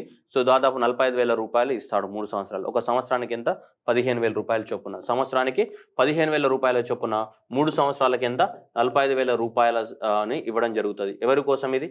సో ఎకనామికల్లీ బ్యాక్వర్డ్ క్లాసెస్ ఎవరైతే ఉన్నారో వాళ్ళకి ఇది economically backward classes in where forward upper క్యాస్ట్లో ఎవరైతే ఉన్నారో వాళ్ళకి సంబంధించి ఉమెన్ ఏజ్ ఆఫ్ ఎలిజిబిలిటీ ఎంత? 15 నుంచి 40 సంవత్సరాలు, 45 నుంచి 60 సంవత్సరాల మధ్యలో ఒక సంవత్సరానికి ఎంత? 15,000. ఎవరికి ఇది? అప్పర్ క్యాస్ట్లో ఉన్నటువంటి ఉమెన్కి సంబంధించింది. జనవరి 25 రోజు లాంచ్ చేయడం జరిగింది 2022 రోజు. ఇది వైఎస్ఆర్ ఈబీసీ నేస్తం. నెక్స్ట్ పండగల పెంచిన పెన్షన్స్. రైట్, పాట మనకు చూస్తాం కదా, పండగలా వచ్చావని చెప్పి జగనన్న ఆల్రెడీ సో ఎప్పుడో ఇచ్చాడు, పెంచుతూ పోతా అని చెప్పాడు కదా. రైట్, సో పెంచుతూ పోతా అని చెప్పాడు పెన్షన్స్ మనకి. సో జగనన్న గవర్నమెంట్ వచ్చినప్పుడు 2,250 రూపాయలు ఉండే, ఇప్పుడు 2,500 రూపాయలకి పెన్షన్ చేయడం జరిగింది. 250 రూపాయలని పెంచాం మనం. అంతకుముందు ఎంత ఉండే మనకి? 2,250 రూపాయలు ఉండే. ఈ 2,250 రూపాయల పెన్షన్ మనకి ఎంత? 2,500కి పెంచడం జరిగింది మనం. ఓకే, సో ఈ ఓల్డ్ ఏజ్ వాళ్ళకి కానీ అంటే ఇక్కడ ఉన్నాయి ఎలిజిబిలిటీ 60 సంవత్సరాలు దాటిన వాళ్ళకి 2500, నెక్స్ట్ 18 సంవత్సరాల్లో కంప్లీట్ అయ్యి హస్బెండ్ విడోలకు కూడా 2500, టాడీ టాపర్స్ కూడా 2500, వీవర్స్కి 2500, సింగిల్ ఉమెన్కి 2500, ఈ ఎయిడ్స్ పేషెంట్స్కి 2500. సో వీళ్ళందరికీ ఎలిజిబిలిటీ ఇక్కడ ఉంది. వాళ్ళ ఏజ్ కానీ 50 years వీళ్ళకి 50 years, ఎవరికి టాడీ టాపర్స్ కానీ వీవర్స్ కానీ, నెక్స్ట్ వీళ్ళకి 50 years, వీళ్ళకి 60 years ఓల్డ్ ఏజ్, వీళ్ళందరికీ 2500. సో ఇంతకుముందు ఎంత ఉండే 2250 ఉండే, దాన్ని ఇప్పుడు అంతా ఏం చేస్తాం వీళ్ళందరికీ 2500 రూపాయల పెన్షన్ పెంచడం జరిగింది.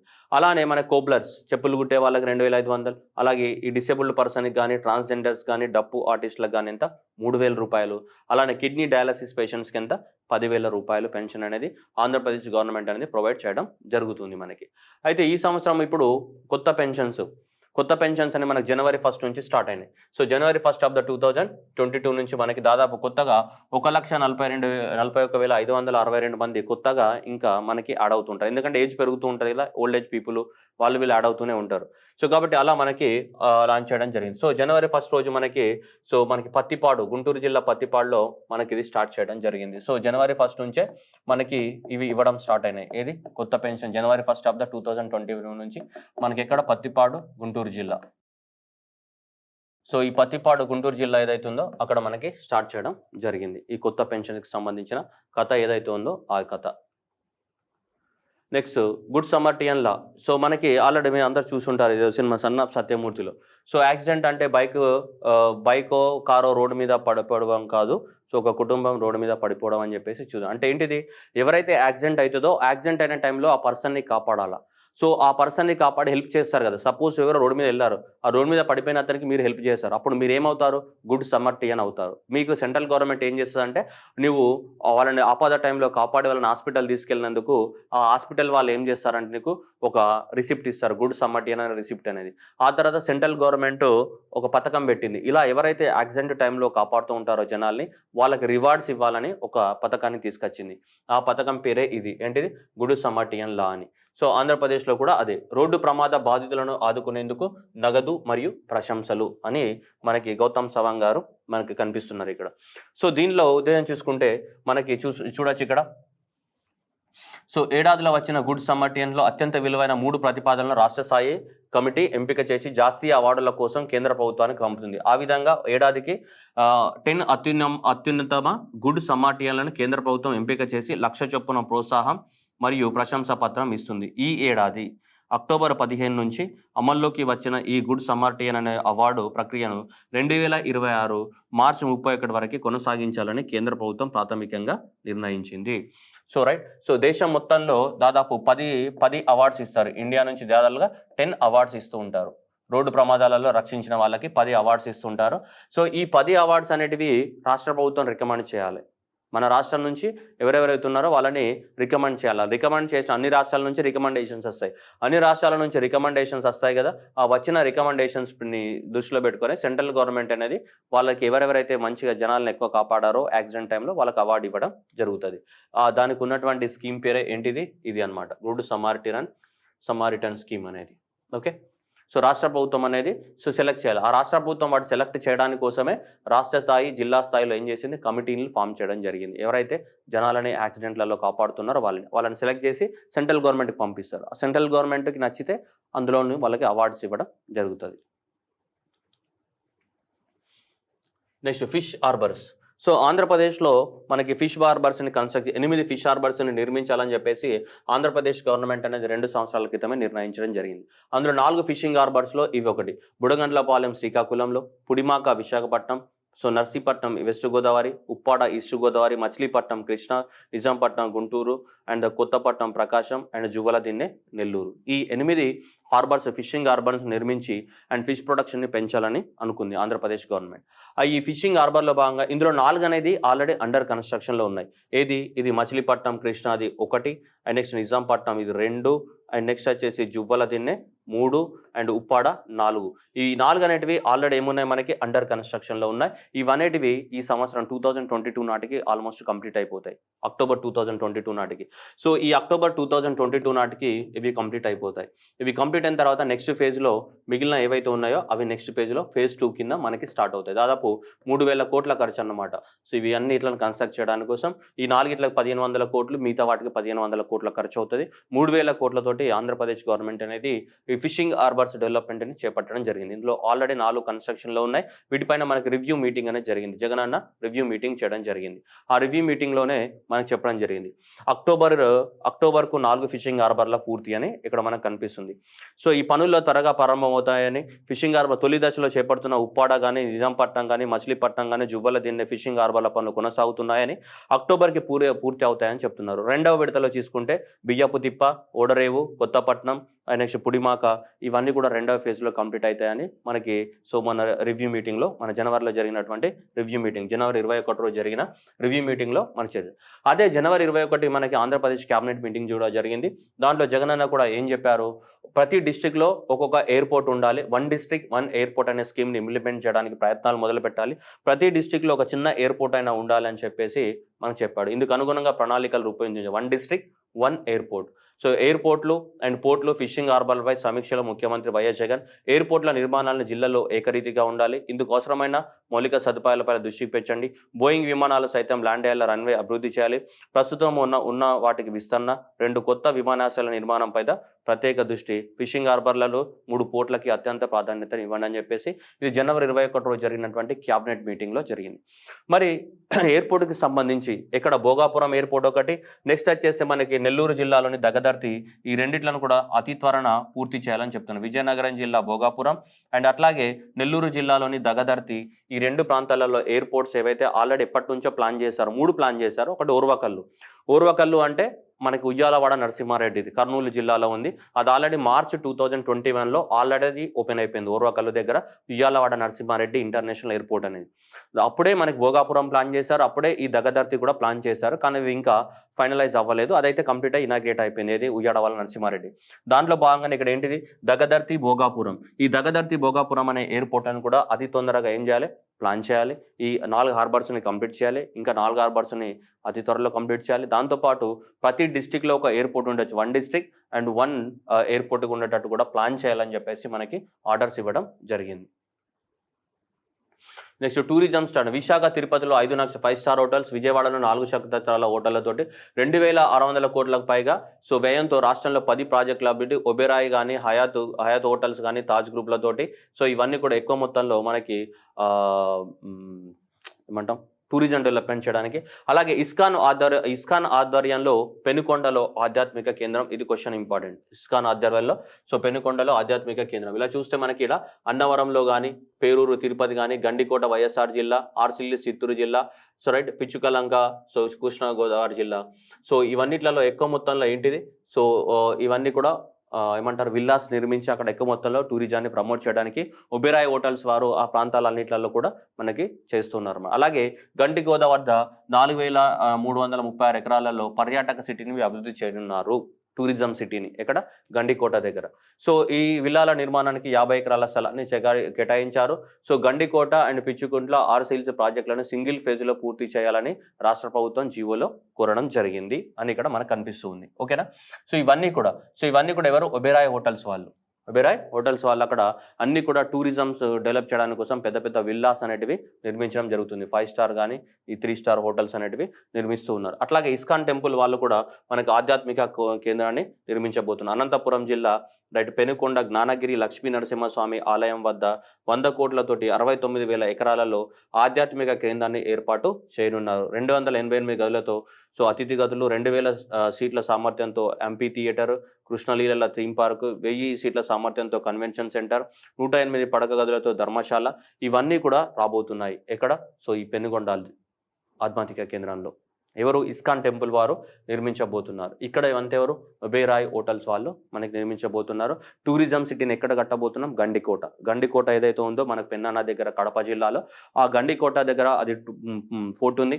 తెలంగాణలోని రామప్ప టెంపుల్కి ఎట్లయితే UNESCO heritage site and recognition last year వచ్చిందో, అలానే మన ఆంధ్రప్రదేశ్లోని గండికోట కూడా మనకి యునెస్కో రికగ్నైజేషన్ రావాలని, దాని యొక్క పుట్టు పూర్వోత్తరాలు, దాని యొక్క చారిత్రక ఆధారాలు, దాని యొక్క వైశిష్టం ఏముంది, దాని యొక్క విశిష్టత, దాని యొక్క గండికోట యొక్క ఎప్పుడు కట్టారు, ఎలా కట్టారు, దానికోసం కూడా ఆంధ్రప్రదేశ్ గవర్నమెంట్ అనేది రీసెర్చ్ మొదలుపెట్టింది. దాని యొక్క పూర్తి అన్ని కూడా యునెస్కోకి డీటెయిల్స్ అన్ని ఇవ్వడానికి కోసం.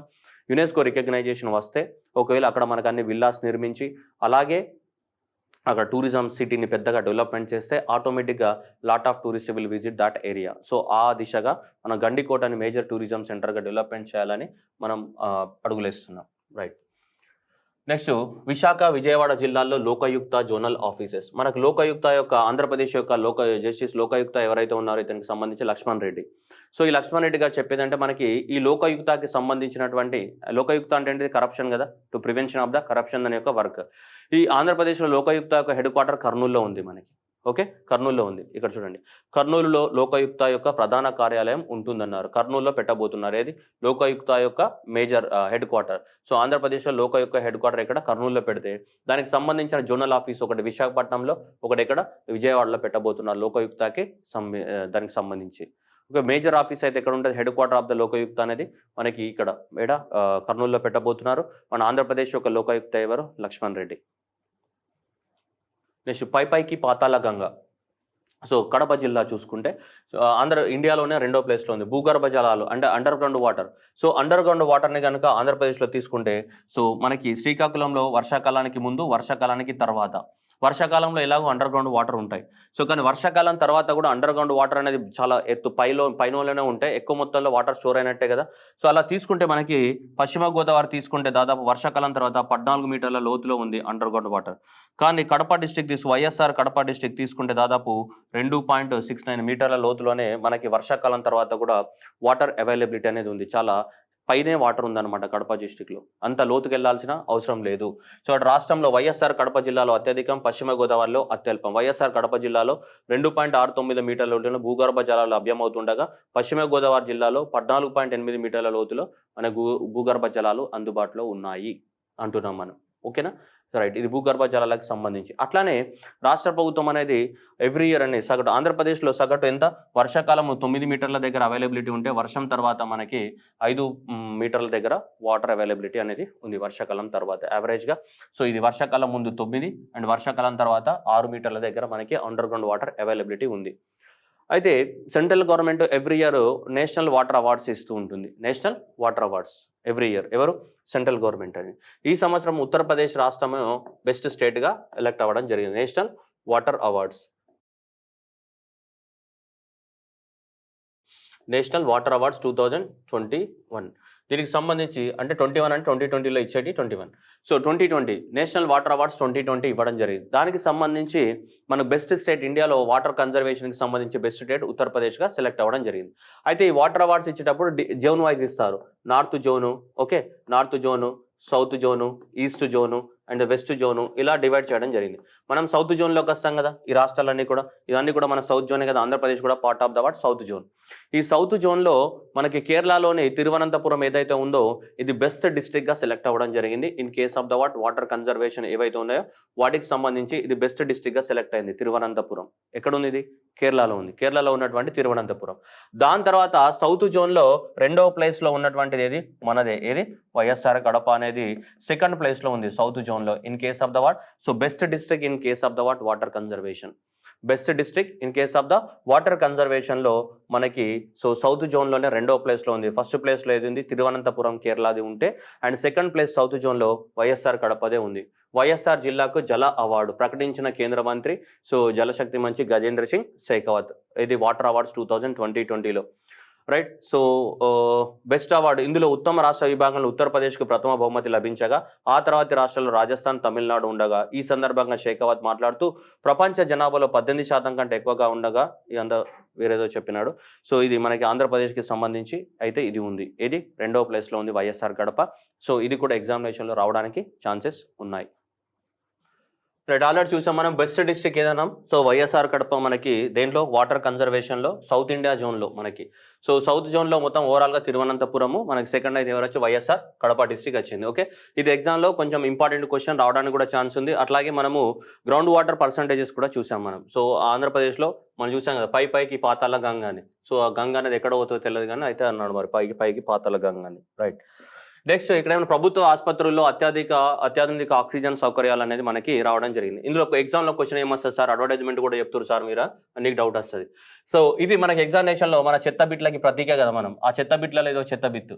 సో రాష్ట్ర వ్యాప్తంగా 426 కోట్ల వ్యయంతో ఏర్పాటు చేసే 93,000 ఎల్పిఎం సామర్థ్యం గల మనకి ఆక్సిజన్ కంటైనర్లతో సహా ఇది మనకి అన్ని గవర్నమెంట్ హాస్పిటళ్లలో ఈ ఆక్సిజన్ పైప్ లైన్స్ కూడా వేయబోతున్నారు. మీరు చూడొచ్చు ఇక్కడ.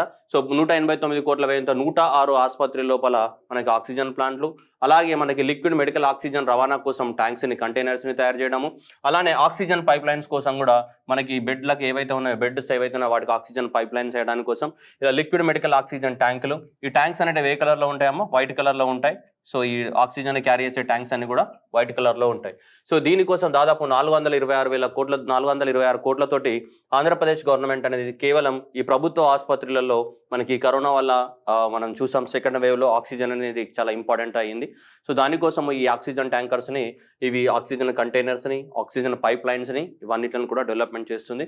దీనికి మనకి జగన్మోహన్ రెడ్డి గారు మొన్న రీసెంట్ గా జనవరి 10th రోజు స్టార్ట్ చేయడం జరిగింది దీన్ని. ఈరోజు జనవరి 10. సో జనవరి 10 రోజు ఈ ఆక్సిజన్ సిలిండర్ ట్యాంక్స్ యొక్క ప్రోగ్రామ్ అంతా కూడా స్టార్ట్ చేశారు. జనవరి 10, 2022.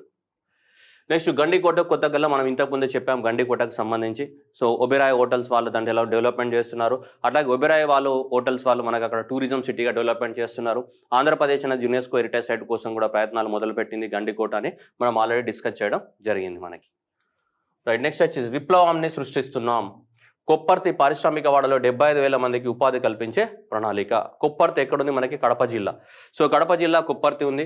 సో ఈ కడప జిల్లా కొప్పర్తిలో మనకి రీసెంట్గా మనం చూస్తే December 23 రోజు, సో December 23 రోజు సో జగన్మోహన్ రెడ్డి గారు మనకి వెళ్ళడం జరిగింది. సో ఈ కడప జిల్లా కొప్పర్తిలో పెద్ద పెద్ద ప్రాజెక్టులకి అక్కడ ఫౌండేషన్ స్టోన్ వేయడం జరిగింది. సో మేజర్గా సో ఇక్కడ చూడొస్తే మనకేంటిది YSR Jagananna mega industrial hub. దాని పేరేంటిది? YSR Jagananna mega industrial hub. దాంతోపాటు మనకి ఇంకా YSR electronic manufacturing cluster, EMC electronic manufacturing cluster, YSR electronic manufacturing cluster ఒకటి, అట్లాగే YSR Jagananna mega industrial hub. ఈ రెండింటికి కూడా ఫౌండేషన్ స్టోన్ వేయడం జరిగింది. ఇక్కడ కొప్పర్తి, కడప జిల్లాలోని కొప్పర్తిలో మోస్ట్ ఎక్స్పెక్టెడ్ బిట్ మన ఎగ్జామ్కి దాదాపు కొప్పర్తి. ఇక్కడ చూస్తున్నాం మనం సీఎం చేతుల మీదుగా YSR Jagananna MICH mega industrial హబ్కి and YSR EMC that is the electronic manufacture ప్రారంభమైంది చెప్తున్నాం. దాదాపు 10,000 కోట్లతోటి 28 సంస్థలు అనేది పెట్టుబడి పెట్టడానికి ముందుకు రావడం జరిగిందని మన కొప్పర్తిలో ఫౌండేషన్ స్టోన్ వేయడం జరిగింది. రెండింటికి ఇది ఎలక్ట్రానిక్ మ్యానుఫ్యాక్చరింగ్ క్లస్టర్ అట్లాగే జగనన్న మెగా ఇండస్ట్రియల్ హబ్కి మనకి పెట్టడం జరిగింది. ఓకేనా? సో దీంట్లో చూడొచ్చు మనకి ఇవన్నీ కూడా రకరకాల ఈ డిక్సన్ కంపెనీ కానీ, లేదంటే ఆస్ట్రమ్ టెక్నాలజీ కంపెనీ కానీ, యూటీఫీఎల్ కంపెనీ కానీ, రైట్ వివిడిఎస్ టెక్నాలజీస్ కానీ, బ్లాక్ పెప్పర్ హార్మనీ కంపెనీస్ కానీ, ఇవన్నీ కంపెనీస్ దాదాపు 28 కంపెనీస్ వరకు. ఈ 28 కంపెనీస్ అనేటివి మనకు 10,000 కోట్ల పెట్టుబడి పెట్టడానికి అవకాశం ఉన్నట్టు మనకి చెప్తుంది అనమాట. ఈ కొప్పర్తిలో ఉన్నటువంటి దేంట్లో మెగా ఇండస్ట్రియల్ హబ్లో ప్లస్ ఎలక్ట్రానిక్ మ్యానుఫ్యాక్చరింగ్ క్లస్టర్, ఈ రెండు కూడా మనకి December 2021లో మన కొప్పర్తిలో ఫౌండేషన్ స్టోన్ వేయడం జరిగింది. ఓకేనా? చాలా జాగ్రత్తగా గుర్తుపెట్టుకోవాలి కొప్పర్తిలో. రైట్, నెక్స్ట్ వచ్చేసి ఏపీలో మరో భారీ పరిశ్రమ ప్రాజెక్టు శ్రీ సిమెంట్ మనకి గుంటూరు జిల్లా దాచేపల్లి మండలం దగ్గర మనకు పెద్ద. సో ఈ శ్రీ సిమెంట్ వాళ్ళు సిమెంట్ ఫ్యాక్టరీ పెట్టడానికి ముందుకు రావడం జరిగింది. మనకి ఆంధ్రప్రదేశ్లో మనం చదువుకున్నాం. ఆంధ్రప్రదేశ్లో మొట్టమొదటి సిమెంట్ ఫ్యాక్టరీ ఎక్కడ స్టార్ట్ అయింది? తాడేపల్లిలో స్టార్ట్ అయింది. తాడేపల్లిలో మనకి గుంటూరు జిల్లాలోని తాడేపల్లిలో ఆంధ్రప్రదేశ్లో మొట్టమొదటి సిమెంట్ ఫ్యాక్టరీ. అలానే భారతదేశంలో మొట్టమొదటి సిమెంట్ ఫ్యాక్టరీ చెన్నైలో స్టార్ట్ అయిందని మనం చదువుకున్నాం. దాంట్లో ఇప్పుడు మనకి గుంటూరు జిల్లాలోనే ఎక్కడ మళ్ళీ దాచేపల్లి, గుంటూరు జిల్లా దాచేపల్లి మండలం అండ్ పెద్దగార్లపాడులో 1,500 కోట్ల పెట్టుబడితో గ్రీన్ ఫీల్డ్ సిమెంట్ ప్లాంట్ ఏర్పాటుకు మనకి శ్రీ సిమెంట్ గ్రూపు ముందుకు వచ్చింది. 24 నెలల్లో దీన్ని పూర్తి చేయడానికి అవకాశం ఉందని చెప్తున్నాను. సో కాబట్టి ఇది కూడా మనకి డైరెక్ట్ ఎగ్జామినేషన్లో బిట్ రావడానికి అవకాశం ఉంది. మనకి పెద్దగా ఆంధ్రప్రదేశ్లో కొత్త సిమెంట్ ఫ్యాక్టరీ రాబోతుంది Shree cement. So Shree cement వాళ్ళు ఎక్కడ గుంటూరు జిల్లాలో మనకి రాబోతుంది. మనకి వాళ్ళు అఫీషియల్స్ ఎవరైతే ఉన్నారో వాళ్ళు మనకి చీఫ్ మినిస్టర్ మీట్ అయ్యారు, అది కనిపిస్తుంది మనకి. ఇక్కడ చూడొచ్చు Shree cement to setup in factory in the Guntur district పెద్దగార్లపాలెంలో మనం పెట్టడానికి అవకాశం ఉంది. 1,500 కోట్ల పెట్టుబడితోటి రాబోతుంది మనకి. ఓకే, నెక్స్ట్ ఏపీలో ఫ్లిప్కార్ట్ పెట్టుబడులు. ఈ కామర్స్ సంస్థ మీ అందరికీ తెలుసు ఫ్లిప్కార్ట్ అనేది. ఈ రైతు భరోసా కేంద్రాలు ఏవైతే ఉన్నాయో ఆంధ్రప్రదేశ్లో మనకి రైతు భరోసా కేంద్రాలు ఉన్నాయి కదా. ఈ రైతు భరోసా కేంద్రాలు ఏవైతే పంటల ఉత్పత్తి జరుగుతుందో, క్రాప్స్ ప్రొడక్షన్ జరుగుతుందో, ఆ క్రాప్స్ అనేది ఈ రైతు భరోసా కేంద్రాల్లో అమ్మడం కొనడం కూడా జరుగుతుంది మనకి ఈ మధ్య కాలంలో. సో ఈ రైతు భరోసా కేంద్రాలు అనేటివి సో ఈ మినిమం సపోర్ట్ ప్రైస్ ద్వారా క్రాప్స్ని అమ్ముతున్నారు, కొంటున్నారు వీళ్ళు. సో కాబట్టి ఈ ఫ్లిప్కార్ట్ అనేది ఈ రైతు భరోసా కేంద్రాలతోటి కనెక్ట్ అయిపోయి సో మనకి ఆన్లైన్లో అమ్ముకోవడానికి అవకాశాన్ని కల్పించడానికి ఆంధ్రప్రదేశ్లో ఫ్లిప్కార్ట్ అనేది పెట్టుబడులు పెట్టడానికి కోసము మనకి ముందుకు రావడం జరిగింది. సో ఏపీలో ఫ్లిప్కార్ట్ పెట్టుబడులు ఎగ్జామ్లో ఏం క్వశ్చన్ అడుగుతాడు సార్ అని అడుగుతాడు మనకి ఎగ్జామ్లో అడిగే క్వశ్చన్ ఏంటిదంటే రైతు భరోసా కేంద్రాలతోటి ఆన్లైన్ ప్లాట్ఫామ్కి సంబంధించినటువంటి ఏ సంస్థ అగ్రిమెంట్ చేసుకుంది ఆంధ్రప్రదేశ్లో అని అలా క్వశ్చన్ అడగడానికి ఛాన్స్ ఉంటుంది. ఏది మనకి చాలా ఉన్నాయి, అమెజాన్ కూడా ఆప్షన్ ఇవ్వచ్చు, అమెజాన్ కాదు మనకి ఏది ఫ్లిప్కార్ట్. సో విశాఖలో వచ్చింది ఎందుకు సంసిద్ధ ఆర్బీకేలు అంటే రైతు భరోసా కేంద్రాల ద్వారా ఉత్పత్తి కొనుగోలు అండ్ పెరగనున్న మత్స్య ఉత్పత్తుల కొనుగోలు. సో సీఎం జగన్తో ఫ్లిప్కార్ట్ సీఈఓ కళ్యాణ్ కృష్ణమూర్తి బృందంపేట ముఖ్యమంత్రి ముందు చూపుతూ రైతులకు ప్రయోజనమని అభినందన. సో ప్రముఖ ఈ కామర్స్ సంస్థ ఫ్లిప్కార్ట్ రాష్ట్రంలో పెట్టుబడులు పెరిగేందుకు విశాఖపట్నంలోని మరిన్ని పెట్టుబడులతో పాటు రాష్ట్ర ప్రభుత్వం ప్రతిష్టాత్మకంగా ప్రవేశపెట్టిన వైఎస్ఆర్ రైతు భరోసా కేంద్రాలు అండ్ నైపుణ్యాభివృద్ధి అంటే స్కిల్ డెవలప్మెంట్ సెంటర్లో భాగస్వామి కావడానికి ఆసక్తిని వ్యక్తం చేయడం జరిగింది. ఇది మనకి ఫ్లిప్కార్ట్ అనేది. ఓకే, సో అది కూడా మనకి ఆంధ్రప్రదేశ్లో వస్తున్నటువంటి ఒక ఇంపార్టెంట్ పెట్టుబడి ఇది మనకి. నెక్స్ట్ సో తిరుపతిలో సర్వే ట్రైనింగ్ అకాడమీ మనకి ఇప్పుడు ఈ ఎవరైతే సివిల్ ఇంజనీర్స్ ఎవరైతే ఉన్నారో వాళ్ళకి సంబంధించి సర్వే కానీ ఇలాంటివన్నీ కూడా మనకి చేయడానికి కోసం ఓవరాల్గా అయితే మనకి గచ్చిబౌలి ఇది హైదరాబాద్లో ఉండేది. రాష్ట్రం విభజన జరిగిన తర్వాత మనకి సర్వే పైన ట్రైనింగ్ ఇచ్చే అకాడమీ ఆంధ్రప్రదేశ్లో లేదు. ప్రస్తుతానికి టెంపరీగా Panchayat Raj institution Samarlakota, so Samarlakota east గోదావరిలో ఏదైతే ఉందో అక్కడ మాత్రమే టెంపరీగా మనము ట్రైనింగ్ ఇవ్వడం జరుగుతుంది. దానికోసము పర్మనెంట్ క్యాంపస్ అనేది సర్వే ట్రైనింగ్ అకాడమీ అనేది మన తిరుపతిలో సర్వే ట్రైనింగ్ అనేది సో 46 ఎకరాలు కేటాయించిన గవర్నమెంట్. సో దీనికి సంబంధించి దేనికి సర్వే ట్రైనింగ్ అకాడమీకి పూర్తిగా మనకి రాబోతుంది. ఇప్పుడు ప్రస్తుతానికి టెంపరీగా తూర్పుగోదావరి జిల్లా ఇక్కడ సామర్లకోటలో ఉంది మనకి ప్రస్తుతానికి టెంపరీ క్యాంపస్. పర్మనెంట్ క్యాంపస్ అనేది మనం కన్స్ట్రక్ట్ చేయబోతున్నాం సర్వే అకాడమీ ఇక్కడ తిరుపతిలో. Next largest green hydrogen micro grid project అని చెప్తున్నాం. Largest green hydrogen micro grid project ఏంటిది దీని మీనింగ్? ఇప్పుడు మీ అందరికి తెలుసు, మనం చాలాసార్లు మాట్లాడుకున్నాం green hydrogen. So green hydrogen అనే కాన్సెప్ట్ని మనం చాలాసార్లు మాట్లాడుకున్నాం, the concept of the what green hydrogen. Okay, so ఈ గ్రీన్ హైడ్రోజన్ అనే కాన్సెప్ట్ ఏదైతే ఉందో దానికి సంబంధించిన కాన్సెప్ట్ ఏమన్నా మనం ఇప్పుడు గ్రీన్ హైడ్రోజన్ అంటే ఏంటిది? వాటర్ని ఎలక్ట్రోలైసిస్ చేస్తానే కదా, వాటర్ని ఎలక్ట్రోలైసిస్ చేస్తే అది హైడ్రోజన్ అండ్ ఆక్సిజన్గా విడిపోతుంది. ఇదే ప్రాసెస్ అని మనం చెప్పాం జనరల్గా మనకి. Okay right. సో ఇప్పుడు ఈ వాటర్ని ఏదైతే హైడ్రోలైసిస్ చేస్తామో దాని తర్వాతనే మనకి ఏమొస్తుంది, ఎలక్ట్రోలైసిస్ చేస్తే, సో ఎలక్ట్రోలైసిస్ చేస్తేనే ఏమొస్తుంది మనకి హైడ్రోజన్ అండ్ ఆక్సిజన్ విడిపోయి మనకి ఈ హైడ్రోజన్ ప్రొడక్షన్ జరుగుతుందని చెప్తున్నాం. కానీ ఈ ఎలక్ట్రోలైసిస్ జరగడానికి కోసం పవర్ ఎక్కడి నుంచి వాడుతున్నాం అన్నది పాయింట్. ఈ పవర్ అనేది ఇప్పుడు రెన్యూబుల్ ఎనర్జీ సోర్సెస్ నుంచి వాడావనుకో, ఫర్ ఎగ్జాంపుల్ సోలార్ ఎనర్జీ నుంచి వాడావనుకో, సోలార్ ఎనర్జీ నుంచి నువ్వు విండ్ పవర్ని సోలార్ ఎనర్జీ నుంచి కానీ లేదంటే విండ్ ఎనర్జీ నుంచి కానీ పవర్ని ఉపయోగించి నువ్వు ఈ ప్రాసెస్ చేస్తే, ఏ ప్రాసెస్ ఎలక్ట్రోలైసిస్ చేస్తే అప్పుడు ప్రొడ్యూస్ అయ్యేదాన్ని ఏమంటాం మనం గ్రీన్ హైడ్రోజన్ అని చెప్తుంటాం.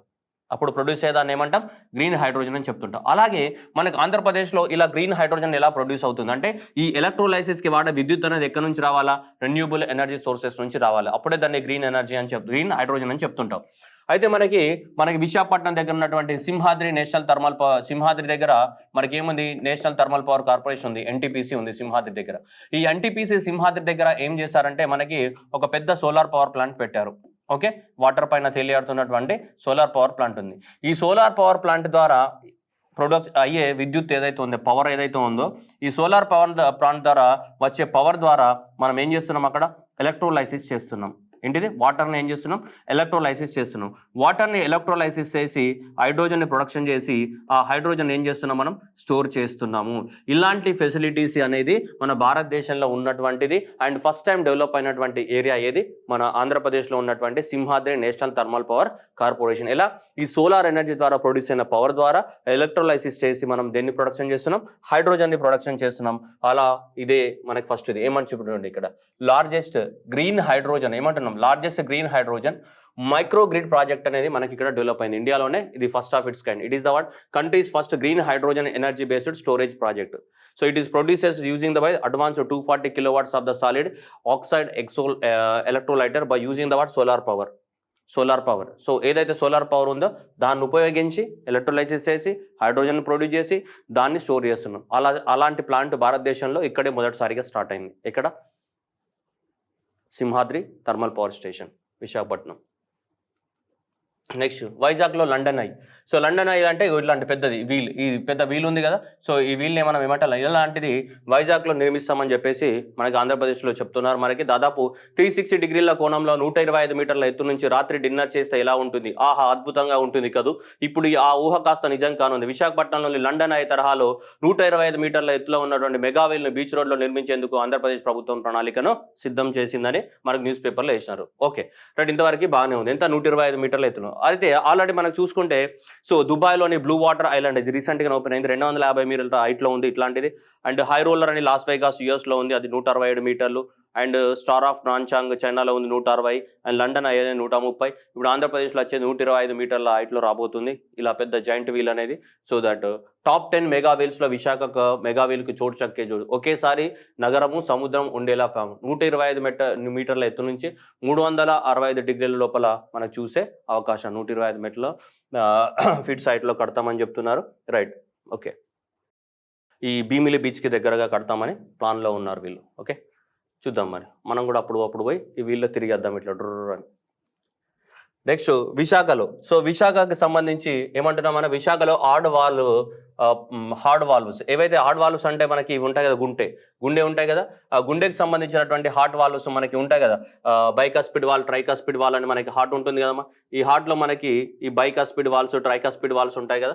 దానికి సంబంధించినటువంటి ఆ వాల్వ్స్ ఏవైతే ఉంటాయి గుండెలో హార్ట్ సర్జరీకి సంబంధించినటువంటి వాల్వ్స్, ఇది మనకి హైదరాబాద్లో ఈ విశాఖపట్నంలో మనకి మెడిటెక్ ఉంది కదా, ఆ మెడిటెక్ జోన్ లోపల ఆల్రెడీ పెద్ద ఆటకు సంబంధించిన వాల్వ్లు తయారు చేయడానికి ఒక కంపెనీ అనేది మనకి ఏర్పాటు చేయడానికి సన్నాహాలు జరుగుతున్నాయి ఆంధ్రప్రదేశ్లో. ఈ మెడిటెక్ జోన్ ఆల్రెడీ ఉంది. ఆల్రెడీ పెద్ద ఈ వాల్వ్స్ తయారు, ఏ వాల్వ్స్, హార్ట్కి సంబంధించిన వాల్వ్, బైకాస్పిడ్ వాల్, ట్రైకాస్పిడ్ వాల్వ్స్ ఉంటాయి కదా హార్ట్లో. ఆ వాల్వ్స్ ఎవరికైతే పనిచేయవు, కొందరికి బర్త్ డిఫెక్ట్స్ తోటే వాల్వ్స్ సరిగ్గా పనిచేయకుండా పుడుతూ ఉంటారు.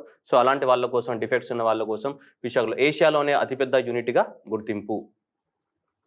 నెక్స్ట్ స్టార్టప్స్ ఎట్ ద విశాఖలో ఈ స్టార్టప్ కంపెనీస్ ఏవైతే అంకుర సంస్థలు ఉంటాయి కదా, చిన్న స్టార్టప్ కంపెనీస్ని ప్రమోట్ చేయడానికి కోసము మనకు విశాఖపట్నంలో ఇది ఆల్మోస్ట్ అన్ని స్టార్టప్స్ అన్ని కూడా మనకి విశాఖపట్నంలోనే మనకి స్టార్ట్ అవుతున్నాయి. నూతన టెక్నాలజీ ఆవిష్కరణలకు విశాఖపట్నం వేదిక కానుంది. సాంకేతిక పరిజ్ఞానాన్ని అందిపుచ్చుకుంటూ కొత్త ఆవిష్కరణలు ప్రోత్సహించేలా 2 సెంటర్ ఆఫ్ ఎక్సలెన్స్ కేంద్రాలు విశాఖపట్నంలో సిద్ధమవుతున్నాయి. ఒకటి విశాఖపట్నం స్టీల్ ప్లాంట్లో, రెండవది మనకి ఆంధ్ర యూనివర్సిటీలో. రెండవది స్టార్టప్ సెంటర్స్ని, అంటే స్టార్టప్స్ని ప్రమోట్ చేయడానికి కోసము 2 సెంటర్స్ని పెట్టబోతున్నారు విశాఖపట్నంలో. ఆంధ్ర యూనివర్సిటీలో ఒకటి, విశాఖపట్నం స్టీల్ ప్లాంట్. దేశ పారిశ్రామిక రంగంలో ఆటోమేషన్ను పెంచే విధంగా ఇండస్ట్రీ 4 టెక్నాలజీకి సంబంధించి, మనకి ఇండస్ట్రీ 4 టెక్నాలజీ అంటే ఏంటిది, ఇంటర్నెట్ ఆఫ్ థింగ్స్, ఇవన్నిటికి సంబంధించి ఇంటర్నెట్ ఆఫ్ థింగ్స్ కానీ, లేకుంటే ఇవన్నీ ఆర్టిఫిషియల్ ఇంటెలిజెన్స్ కానీ, బ్లాక్ చైన్ టెక్నాలజీ కానీ, ఇవన్నిటిలో ఏమంటాం, ఇండస్ట్రియల్ 4 టెక్నాలజీస్ అంటాం. కల్పతరువు అనే పేరుతో సెంటర్ ఆఫ్ ఎక్సలెన్స్ రూపుదిద్దుకుంటుంది. ఎక్కడ, విశాఖపట్నం స్టీల్ ప్లాంట్లో. విశాఖపట్నం స్టీల్ ప్లాంట్లో కల్పతరువు అనే పేరుతోటి మనకు పెట్టబోతున్నారు. కల్పతరువు దేనికోసం, to promote the what startups in Andhra Pradesh state. ఒకటి ఆంధ్ర యూనివర్సిటీలో, ఇంకోటి వచ్చేసి మనకి విశాఖపట్నంలో మనకు పెట్టబోతున్నారు. ఓకే రైట్, స్టార్టప్స్కి సంబంధించి జనరల్గా మనకు ఆంధ్రప్రదేశ్లో స్టార్టప్ సిటీ అంటే ఇదే. ఎందుకంటే ఆంధ్రప్రదేశ్లో ఐటీ సెక్టర్ అంతా ఎక్కడ ఉంది, మనకి విశాఖపట్నం, మధురవాడలోనే ఉంది ఆల్మోస్ట్ అంతా కూడా మనకి. ఓకే, నెక్స్ట్ కార్గో హ్యాండ్లింగ్లో విశాఖపట్నం పోర్టు ఒకటే రోజు ఎక్కువ మొత్తంలో కార్గో హ్యాండ్లింగ్ చేసినటువంటి పోర్టుగా రికార్డులోకి ఎక్కడం జరిగింది. ఒకే రోజులో ఇక్కడ చూడొచ్చు మీరు, ఒకే రోజులో అత్యధిక సరుకును హ్యాండిల్ చేసిన ఘనతను సొంతం చేసుకుంది. ఈ నెల 26న, డిసెంబర్ 26న inner harbour, outer harbour and MCCMలో రోజు మనకు 3,77,000 మీటర్ల సరుకున్నటువంటి హ్యాండిల్ చేసింది. గత డిసెంబర్ 2 నాడు 19 నౌకల నుంచి 3,47,772 మెట్రిక్ టన్నుల కార్గోను హ్యాండ్లింగ్ చేసి విశాఖ పోర్టు రికార్డు సాధించడం జరిగింది. ఇక్కడ 3,47,000 మెట్రిక్ టన్నులు అయితే ఇక్కడ 3,77,000 మెట్రిక్ టన్స్. ఇక్కడ మీటర్లు అని వాడు పేపర్ తప్పు రాసినాడు, that is metric tons. Okay, metric tons అనేటివి మనకి హ్యాండిల్ చేయడం జరిగింది. అంతా ఒకే రోజు అంత మొత్తంలో సరుకును హ్యాండిల్ చేయడం ద్వారా మనకు విశాఖపట్నం అనేది పెద్ద ఘనతను సాధించడం జరిగింది. నెక్స్ట్ గిరిజనుల స్వయం ఉపాధికి సర్కారు గురించి గిరిజన సంక్షేమ ముఖ్య కాంతిలాల్ దండే. సో ఎందుకంటే వీళ్ళకి సంబంధించి బిస్కెట్ల ఫ్యాక్టరీని ఒకటి ఓపెన్ చేశారు. ఈ గిరిజనులు అయితే ట్రైబల్ ఏరియాస్లో గిరిజనులు ఎవరైతే ఉంటారో ఈ ఐటీడీఏ ఇంటిగ్రేటెడ్ డైపల్ డెవలప్మెంట్ ఏజెన్సీ ఉంది కదా, మనకు ఐటీడీఏ ప్రాంతాలు ఉంటాయి కదా. సో ఈ ఐటీడీఏ ప్రాంతాలలో మనకి విశాఖపట్నం జిల్లాలోని డుంబ్రిగూడ, ఇక్కడ డుంబ్రిగూడ. సో డుంబ్రిగూడ దగ్గర ఈ ట్రైబల్స్ బిస్కెట్లు తయారు చేసుకోవడానికి బిస్కెట్ ఫ్యాక్టరీని స్టార్ట్ చేసి వాళ్ళ స్వయం ఉపాధి కోసం మనకి ఆంధ్రప్రదేశ్ గవర్నమెంట్ అనేది సో సహాయంతో నిర్మించడం జరిగింది. డుంబ్రిగూడ దగ్గర ఏంటిది మిల్లెట్ బిస్కెట్ తయారీ కేంద్రం ప్రారంభం. మిల్లెట్ల బిస్కెట్ ఇక్కడ డుంబ్రిగూడ దగ్గర మిల్లెట్ బిస్కెట్ తయారీ కేంద్రాన్ని ప్రారంభిస్తున్నటువంటి కాంతిలాల్ చందే. సో అటవీ ఉత్పత్తులపై ఆధారపడి జీవించే గిరిజనుల స్వయం ఉపాధి కోసం రాష్ట్ర ప్రభుత్వం కృషి చేస్తుందని గిరిజన సంక్షేమ శాఖ ముఖ్య కార్యదర్శి కాంతిలాల్ దండే చెప్పారు. విశాఖపట్నం జిల్లా పాడేరు ఐటీడీఏ ఆధ్వర్యంలో డుంబ్రిగూడ మండలం అరకు సంతబయలు జీసీసీ గోడౌన్లో కొర్రాయి వీడివికి ఏర్పాటు చేసినటువంటి బిస్కెట్ రాయి కేంద్రాన్ని ITDA GO R Gopala Krishna and Araku MLA పాల్గుతో పాటు సో మనకి దాన్ని ఓపెన్ చేయడం జరిగింది మనకి. ఓకే, సో ఇక్కడ డుంబ్రిగూడలో ఓపెన్ అయింది మనకి. ఓకే, పాడేరు మండలం. నెక్స్ట్ వచ్చేసి రాష్ట్రంలో 26 micro small medium so clusters అని చెప్తున్నారు. 26 అంటే ప్రతి నియోజకవర్గానికి ఒకటి. 26 అంటే దాదాపు మనకి ప్రతి నియోజకవర్గానికి ఒకటి చొప్పున ఏంటిది MSMEs micro small medium enterprises క్లస్టర్స్ని ఎంఎస్ఎంఈ క్లస్టర్స్ని micro small medium enterprises clusters నిర్మించాలని టార్గెట్గా పెట్టుకుంది ఆంధ్రప్రదేశ్లో. ఇయర్ నాటికి ఇప్పటికే 5 క్లస్టర్లకి ఆమోదం. 2021 నాటికి ప్రతి నియోజకవర్గానికి ఒకటి. ఓవరాల్గా ఎంత 26 క్లస్టర్స్. ఈ 26 క్లస్టర్లో 5టికి ఇప్పుడే ఆమోదం తెలపడం జరిగింది 5 క్లస్టర్లకి. సో 2023 నాటికి ఒక్కొక్క జిల్లాకి ఒక్కొక్క క్లస్టర్ని మనము పెట్టాలని మనకి ఆంధ్రప్రదేశ్లో మనకి సో అప్రూవల్ తెలపడం జరిగింది మనకి. ఓకేనా, సో అది గుర్తుపెట్టుకోవాలా. So very very important. ఇప్పుడు ఈ సందర్భ రవీంద్రనాథ్ మాట్లాడుతూ జగ్గయ్యపేటలో ఆభరణాల తయారీకి సంబంధించింది, ఓకే, కాకినాడలో ప్రింటింగ్కి సంబంధించింది, అలాగే తూర్పుగోదావరి జిల్లా సో మాచపురంలో పప్పు దినుసులకు సంబంధించింది, రాజమండ్రిలో ఫర్నిచర్కి సంబంధించి, నెల్లూరులో రెడీమేడ్ దుస్తులకు సంబంధించిన క్లస్టర్లని అభివృద్ధి చేయనట్టు వివరించారు. 2023 నాటికి అన్ని అసెంబ్లీ నియోజకవర్గాల్లో 50 నుంచి 100 ఎకరాలలో so micro small medium enterprises పార్కులని పెట్టడానికి సో సముఖతను తెలియజేశారు. రైట్. సో అది మనకి ఇప్పుడు ఇక్కడ ఈ సొల్లంతా ఎందుకు సార్ ఏం చెప్తున్నారని నీకు డౌట్ వస్తుంది. మొత్తం ఆంధ్రప్రదేశ్లో ఎన్ని పెట్టాలనుకుంటున్నారు 26. That is the number 1 point.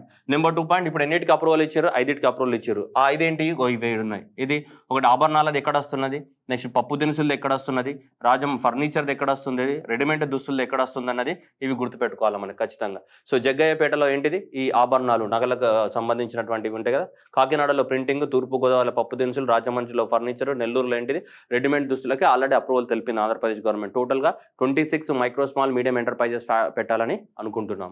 Okay, next భీమిలిలో డిఫెన్స్కి సంబంధించి డిఫెన్స్ గుడ్స్కి సంబంధించి మనకు విశాఖపట్నంలోని భీమిలిలో మనకి ఇది రాబోతుంది. ఏది డిఫెన్స్కి సంబంధించినటువంటిది. సో భీమిలిలో defence micro small medium enterprises ఈ ఉత్పత్తులు డిఫెన్స్కి సంబంధించిన గూడ్స్ అన్ని తయారు చేస్తూ ఉంటారు మనకి. సో డిఫెన్స్కి సంబంధించి micro small medium enterprises particularly ఏ ఏరియాకి సంబంధించి డిఫెన్స్కి సంబంధించి. నెక్స్ట్ స్మార్ట్గా ప్రపంచ పరిజ్ఞానం విద్యార్థుల కోసం స్మార్టికల్స్ పేరిట యాప్ ఆవిష్కరించిన ఉన్నత విద్యాశాఖ ముఖ్య కార్యదర్శి విభిన్న రంగాల్లోని విశ్లేషణాత్మక సమాచారం నిక్షిప్తం. సో ఇది యాప్ అనేది తయారు చేయడం జరిగింది. దాని పేరేంటి స్మార్టికల్స్ పేరిట వినూత్న యాప్ను రూపొందించింది. విద్యార్థుల మానసిక వికాసానికి సంబంధించి సాంకేతిక పరిజ్ఞానంతో కూడిన దృశ్యాత్మక అంతర్జాతీయ కథనాలు అందించేందుకు ఎడ్టెక్ స్టార్టప్ ప్రారంభించారు. వివిధ పత్రికలు, మ్యాగజైన్లు, ఇతర జర్నల్స్తో నిపుణులు రాసిన వార్తా కథనాలు, లోతైన అధ్యయనంతో కూడిన విద్యా సంబంధిత ప్రచురణలను అందరికీ అర్థమయ్యే రీతిలో ఇందులో పొందుపరిచారు. సో దాని పేరేంటిది స్మార్టికల్స్. ఓకే, ఈ స్మార్టికల్స్ మీరు ఉచితంగా దాన్ని డౌన్లోడ్ చేసుకొని మీకు ఏమేం కావాలో మీరు స్మార్టికల్స్ అవుతారో, హార్టికల్స్ అవుతారో, వాట్సాప్ కల్ట్ అవుతారో మీ ఇష్టం. నెక్స్ట్ ఐడియా ల్యాబ్ నైపుణ్యాన్ని పెంచుతుంది. ఏంటిది idea? So all India council for the technical education ఎవరైతే ఉన్నారో ఇంజనీరింగ్ ఎడ్యుకేషన్ బాగా ప్రమోట్ చేయడానికి కోసం మనకి ఏమైనా కొత్త ఐడియాస్ ఉంటే వాటన్నిటిని కూడా ఇన్నోవేషన్ చేసి వాటిని ప్రాక్టికల్గా మార్చడానికి కోసం ఈ ఏఐసిటిసి అనేది ఐడియా ల్యాబ్స్ని మనకి సెలెక్ట్ చేయడం జరిగింది. ఏ కాలేజీలో అయితే 10 సంవత్సరాల కన్నా ఎక్కువగా ఎక్స్పీరియన్స్ ఉంటాయో వాళ్ళందరూ అప్లై చేసుకుంటే అందులో ది బెస్ట్ కాలేజీని సెలెక్ట్ చేసి వాళ్ళందరికీ కూడా ఒక 55 లక్షల రూపాయలు ఇస్తుంది. వాళ్ళ దగ్గర ఏం చేయడానికి ల్యాబ్స్ని కన్స్ట్రక్ట్ చేసుకోవడం. చేసుకోవడానికి కోసం. అలా ఐడియా ల్యాబ్ కింద మనకి 50 ఇంజనీరింగ్ కాలేజ్ని సెలెక్ట్ చేసిన ఇండియా మొత్తంలో. దాంట్లో తెలంగాణలో 4, ఆంధ్రప్రదేశ్లో 5 కాలేజీలకి చోటు దక్కడం జరిగింది. దేనికి? ఏఐసిటీకి సంబంధించినటువంటి ఈ ఐడియా ల్యాబ్ అనే ప్రోగ్రామ్స్ కింద మనకి. సో తెలంగాణలో ఇవి అయితే ఆంధ్రప్రదేశ్కి సంబంధించి Potti Sriramulu Vijayawada, next QS Ongole, and next SRKR Bhimavaram, Sri Vidyanikethan Tirupati, and Vignan ఇక్కడ విశాఖపట్నం. ఈ అన్నిట్లలో మనకి ఏం జరుగుతుంది ఇక్కడ? సో ఇవన్నిట్లో కూడా ఏఐసిటీస్ అనేది ఒక్కొక్క కాలేజీకి 55 లక్షల రూపాయల చొప్పున అందజేస్తుంది. వాళ్ళ పిల్లలు ఎవరైతే చదువుతున్నారో వాళ్ళకు ఇన్నోవేషన్స్, ఐడియాస్ ఏమైతే ఉన్నాయో వాటిని ప్రమోట్ చేయడానికి కోసం. ఓకే, నెక్స్ట్ వచ్చి ఆహార పరిశ్రమలకు అంకురార్పణ అంటే ఏంటి? ఫౌండేషన్ స్టోన్ వేయడం. సో ఏవైతే ఆంధ్రప్రదేశ్లో దాదాపు మనకి ప్రతి నియోజకవర్గానికి ఒక ఈ ఫుడ్ ప్రాసెసింగ్ ఇండస్ట్రీస్ని కూడా ఎస్టాబ్లిష్మెంట్ చేయాలని చెప్పేసి Andhra Pradesh government Andhra Pradesh food processing పాలసీలో నిర్ణయించడం జరిగింది. ఓకే, ఏంటిది? ఒక్కొక్క నియోజకవర్గానికి ఒక్కొక్కటి ఏం పెట్టాలి? Food processing unit. ఇంతకుముందు ఏం చెప్పా? ఒక్కొక్క నియోజకవర్గానికి ఒక్కొక్క మైక్రో స్మాల్ మీడియం ఎంటర్ప్రైజెస్ క్లస్టర్స్ని పెట్టాలని చెప్పాం. దాంతోపాటు ప్రతి జిల్లాలో ఒకటి ఏం పెట్టాలా? ఫుడ్ ప్రాసెసింగ్, ఆహార శుద్ధి పరిశ్రమలను కూడా పెట్టాలి. So micro small medium enterprises అలా. సో 2389 కోట్లతోటి 26 యూనిట్లను పెట్టడానికి కోసం ఆంధ్రప్రదేశ్ గవర్నమెంట్ అనేది అప్రూవల్ అనేది ఇవ్వడం జరిగింది. అయితే 26లో ఆల్రెడీ 4 గవర్నమెంట్ అనేది టెండర్లు పిలిచింది. ఎన్నిటికి? ఫుడ్ ప్రాసెసింగ్ ఇండస్ట్రీకి. ఇంతకుముందు చెప్పింది ఏంటిది? మైక్రో స్మాల్ మీడియం ఎంటర్ప్రైజెస్, అది వేరు. దాంట్లో 5కి అప్రూవల్ ఇచ్చి, ఇది దేనికి సంబంధించింది? ఫుడ్ ప్రాసెసింగ్ ఇండస్ట్రీస్కి సంబంధించి. ఈ 26 ఫుడ్ ప్రాసెసింగ్ ఇండస్ట్రీస్ పెట్టాలనుకుంటుంది, అలానే 26 మైక్రో స్మాల్ మీడియం ఇండస్ట్రీస్ పెట్టాలనుకుంటుంది. అందులో 5 ఎంఎస్ఎంఈస్ ఆల్రెడీ అప్రూవల్ తెలిపింది. ఇప్పుడు 4కి అప్రూవల్ తెలిపింది. ఇవేంటి? Food processing. ఈ 4 ఏడున్నాయంటే ఇక్కడ వైఎస్ఆర్ కడప జిల్లా పులివెందులలో 5 ఎకరాలలో రోజుకు 114 టన్నుల సామర్థ్యంతో డ్రైడ్ హనీ డీప్డ్ బనానా యూనిట్ని. ఓకే, బనానా ఎందుకంటే largest producer of the banana ఆంధ్రప్రదేశ్లో ఏ జిల్లా?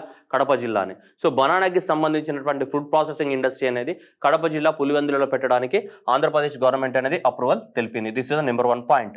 నెంబర్ 2 పాయింట్ వచ్చేసి మనకి తూర్పు గోదావరి జిల్లా పెద్దాపురంలో 24 కోట్లతోటి 7 ఎకరాల్లో రోజుకు 2 టన్నుల సామర్థ్యంతో మామిడి తాండ్రా యూనిట్ని ఎస్టాబ్లిష్మెంట్ చేయబోతున్నారు. రెండవది తూర్పు పెద్దాపురంలో ఏంటిది? మామిడి తాండ్రాకి సంబంధించి పెద్దాపురంలో. నెక్స్ట్ పశ్చిమ గోదావరి జిల్లా పెదవేగి మండలం జన్నంపేట వద్ద సో మనకి సామర్థ్యంతో కోకో ప్రాసెసింగ్ యూనిట్ని మనకి ఎస్టాబ్లిష్మెంట్ చేయబోతున్నాం ఇక్కడ పశ్చిమ గోదావరి జిల్లాలో.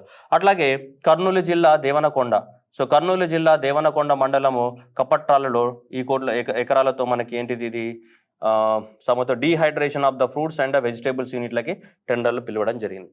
ఓకే, సో ప్రతి నియోజకవర్గానికి ఒకటి పెడదామని చెప్పాం మనం 26. దాంట్లో 4కి అప్రూవల్ తెలపడం జరిగింది. ఈ 4 2 ఒకటి వైఎస్ఆర్లో ఉంది, ఒకటి వెస్ట్ గోదావరి, ఒకటి ఈస్ట్ గోదావరి, ఇంకోటి ఇక్కడ కర్నూలులో వీటికి అప్రూవల్ తెలపడం జరిగింది. వైఎస్ఆర్ జిల్లాలో ఏంటిది? బనానాకి సంబంధించి. ఈ పెద్దాపురము ఈస్ట్ గోదావరి జిల్లా అయితే ఏంటిది? మనకి మామిడిపళ్ళకి సంబంధించి. ఆ తర్వాత ఈ వెస్ట్ గోదావరికి సంబంధించి మనకి ఏంటిది? Cocoa processing unit. కర్నూలులో అయితే dehydration of the what fruits and వెజిటేబుల్స్కి సంబంధించింది. వీటికి ఫుడ్ ప్రాసెసింగ్ యూనిట్లకి అప్రూవల్ అనేది తెలపడం జరిగింది. మంత్రి గారు ఏం చెప్తున్నారు ఒకసారి చూడండి.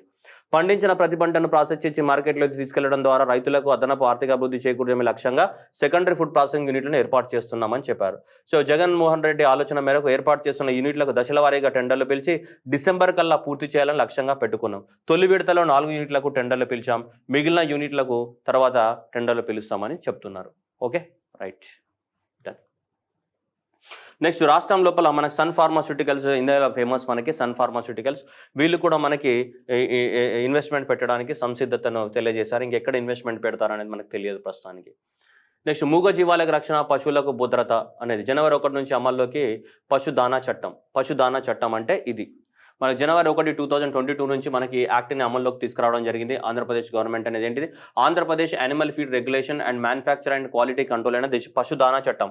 ఎవరైతే పశువులకు సంబంధించిన దానాన్ని అమ్ముతున్నారో దాన్ని కూడా క్వాలిటీ మెయింటైన్ చేయాలి, లేకుంటే ఆవుల యొక్క పాల దిగుబడి కానీ ఇవన్నీ తగ్గిపోతుంది. ఇష్టం నాసి రకమైన దానాను అమ్మకూడదు. దానికోసమే Andhra Pradesh animal feed regulation manufacture quality control cell act తీసుకురా. It extend the what all of the Andhra Pradesh include any species of the livestock and pet and animal and the poultry feed. దేనికి సంబంధించి licensing authority the district collector or joint collector is the any officer empowered by the what controlling authority shall be issue the what licence. ఎవరైతే ఆంధ్రప్రదేశ్లో ఈ పశువులకు సంబంధించినటువంటి feed దానాను తయారు చేస్తారో వాళ్ళందరికీ కూడా ఏముండాలి, ఖచ్చితంగా లైసెన్స్ ఉండాలి. లైసెన్స్ ఇవ్వడానికి అథారిటీ ఎవరు, డిస్ట్రిక్ట్ కలెక్టర్. ఈ చట్టాన్ని 2020లో తీసుకొచ్చారు కానీ దాని ఇంప్లిమెంటేషన్ అనేది చేయలేదు. ఇప్పుడు జనవరి 1, 2022 నుంచి ఈ చట్టం అనేది ఇంప్లిమెంటేషన్లోకి రావడం జరిగింది. గత 2 సంవత్సరాలుగా మొత్తం లైసెన్స్లకి అప్లై చేసుకోమని టైం ఇచ్చారు. అందరు లైసెన్స్, ఇప్పుడు లైసెన్స్ లేకపోతే ఈ పశువుల దానా తయారు చేసే ఏదైతే ఉన్నాయో ఆ ప్రతి కంపెనీ పైన కేసు పెట్టడం జరుగుతుంది. సో దానికోసమే ఈ పశుదానా చట్టం అనేది అమల్లోకి రావడం జరిగింది. సో మూగ జీవాలకు రక్షణ, పశు పోషకులకు భద్రత జనవరి 1 నుంచి అమల్లోకి పశుదానా చట్టం 2020. పాడి రంగాన్ని బలోపేతం చేయడమే ప్రభుత్వ లక్ష్యం. పాడి రైతులకు ధృవీకరించిన నాణ్యమైన దానా అందుబాటులోకి మరియు తయారీదారులు, డీలర్లు, డిస్ట్రిబ్యూటర్లు, స్టాకిస్టులు అందరూ లైసెన్సులు పొందాల్సిందే. నెలాఖరులోగా రైతు భరోసా కేంద్రాల్లో రిజిస్ట్రేషన్లు, లైసెన్స్ జారీ. ఓకే, నెక్స్ట్ పెట్టుబడులకి పెట్టని కోట. మనం ఆల్రెడీ చెప్పాం కుప్పర్తిలో ఆల్రెడీ మనం చెప్పాం. సో ఈ కుప్పర్తిలో మనకి ఇవన్నీ కూడా సో 600 కోట్ల పెట్టుబడితో పెంచనున్న సెంచరీ ప్లైవుడ్ కానీ, ఈవెంట్ ఏటీజర్ టైర్స్ కానీ, కియా మోటార్స్ కానీ ఇవన్నీ కూడా ఆంధ్రప్రదేశ్లో మనకి వస్తున్నటువంటి ఏమంటాం మనం ఇన్వెస్ట్మెంట్. నెక్స్ట్ పేదల ఇల్లు చల్లగా అంట. నవరత్నాల్లో భాగంగా మనకి పేదలందరికీ ఇల్లు, వైఎస్ఆర్ పేదలందరికీ ఇల్లులు కట్టిస్తున్నాం కదా. దాంట్లో భాగంగా ఆంధ్రప్రదేశ్ ప్రభుత్వం అనేది ఈ ఎకో సంహిత అనే టెక్నాలజీని వాడుతూ ఉంది. ఆంధ్రప్రదేశ్లో ఇల్లులు అనేటివి కూల్గా ఉండడానికి ఈ టెక్నాలజీ వాడడం వల్ల 2 degrees సెల్సియస్ అనేది టెంపరేచర్ తక్కువగా ఉంటుందంట. వాటిని మనకి ఎకో నివాస్ సంహిత అనే టెక్నాలజీని వాడుతూ ఉన్నారు. What is mean by eco Niwas Samhita అంటే ఇక్కడ చూడండి, పగటిపూట సహజ సిద్ధమైన వెలుతురు సూర్యరశ్మి ఇంటిలోకి వచ్చే విధంగా డిజైన్ ఉంటుంది. రేడియంట్ కూలింగ్ విధానం ద్వారా ఇంట్లో ఉష్ణోగ్రతలు సమతుల్యం ఉండేలా సీలింగ్ అండ్ గోడలకు ప్రత్యేక ఫోమ్ అండ్ పెయింట్ని వినియోగిస్తారు. అండ్ ఫ్లోర్ పైన ఇంటిని చల్లబరిచే ప్రత్యేకమైన టైల్స్ అమర్స్తారు. సో హార్డ్వుడ్ను ఎక్కువగా వినియోగిస్తారు. కిటికీలకు అమర్చే అద్దాలు కూడా ప్రత్యేకంగా రూపొందించినవే ఉంటాయి. అత్యంత మన్నిక కలిగిన ఇన్సులేటెడ్ తలుపులని అమరుస్తారు. ఇవి ఫైబర్ గ్లాస్తో తయారైనప్పటికీ కలుపుతో చేసిన విధంగానే కనిపిస్తాయి. వాటర్ పైపులు కూడా ప్రత్యేకమైనవి ఉంటాయి. వేడి నీటిని త్వరగా చల్లారనివ్వవు. ఇంటి ఆవరణలో మెక్కలు, ఇంకుడు గుంతలు ఇవన్నీ ఉంటాయి. ఇవన్నీ ఉండే టెక్నాలజీని మనం ఏమంటాం, ఎకో నివాస్ సంహిత అని చెప్తున్నాం. దీనివల్ల మనకి దాదాపు 2 degrees సెల్సియస్ తగ్గడానికి అవకాశం ఉందని చెప్తున్నాం మనకి.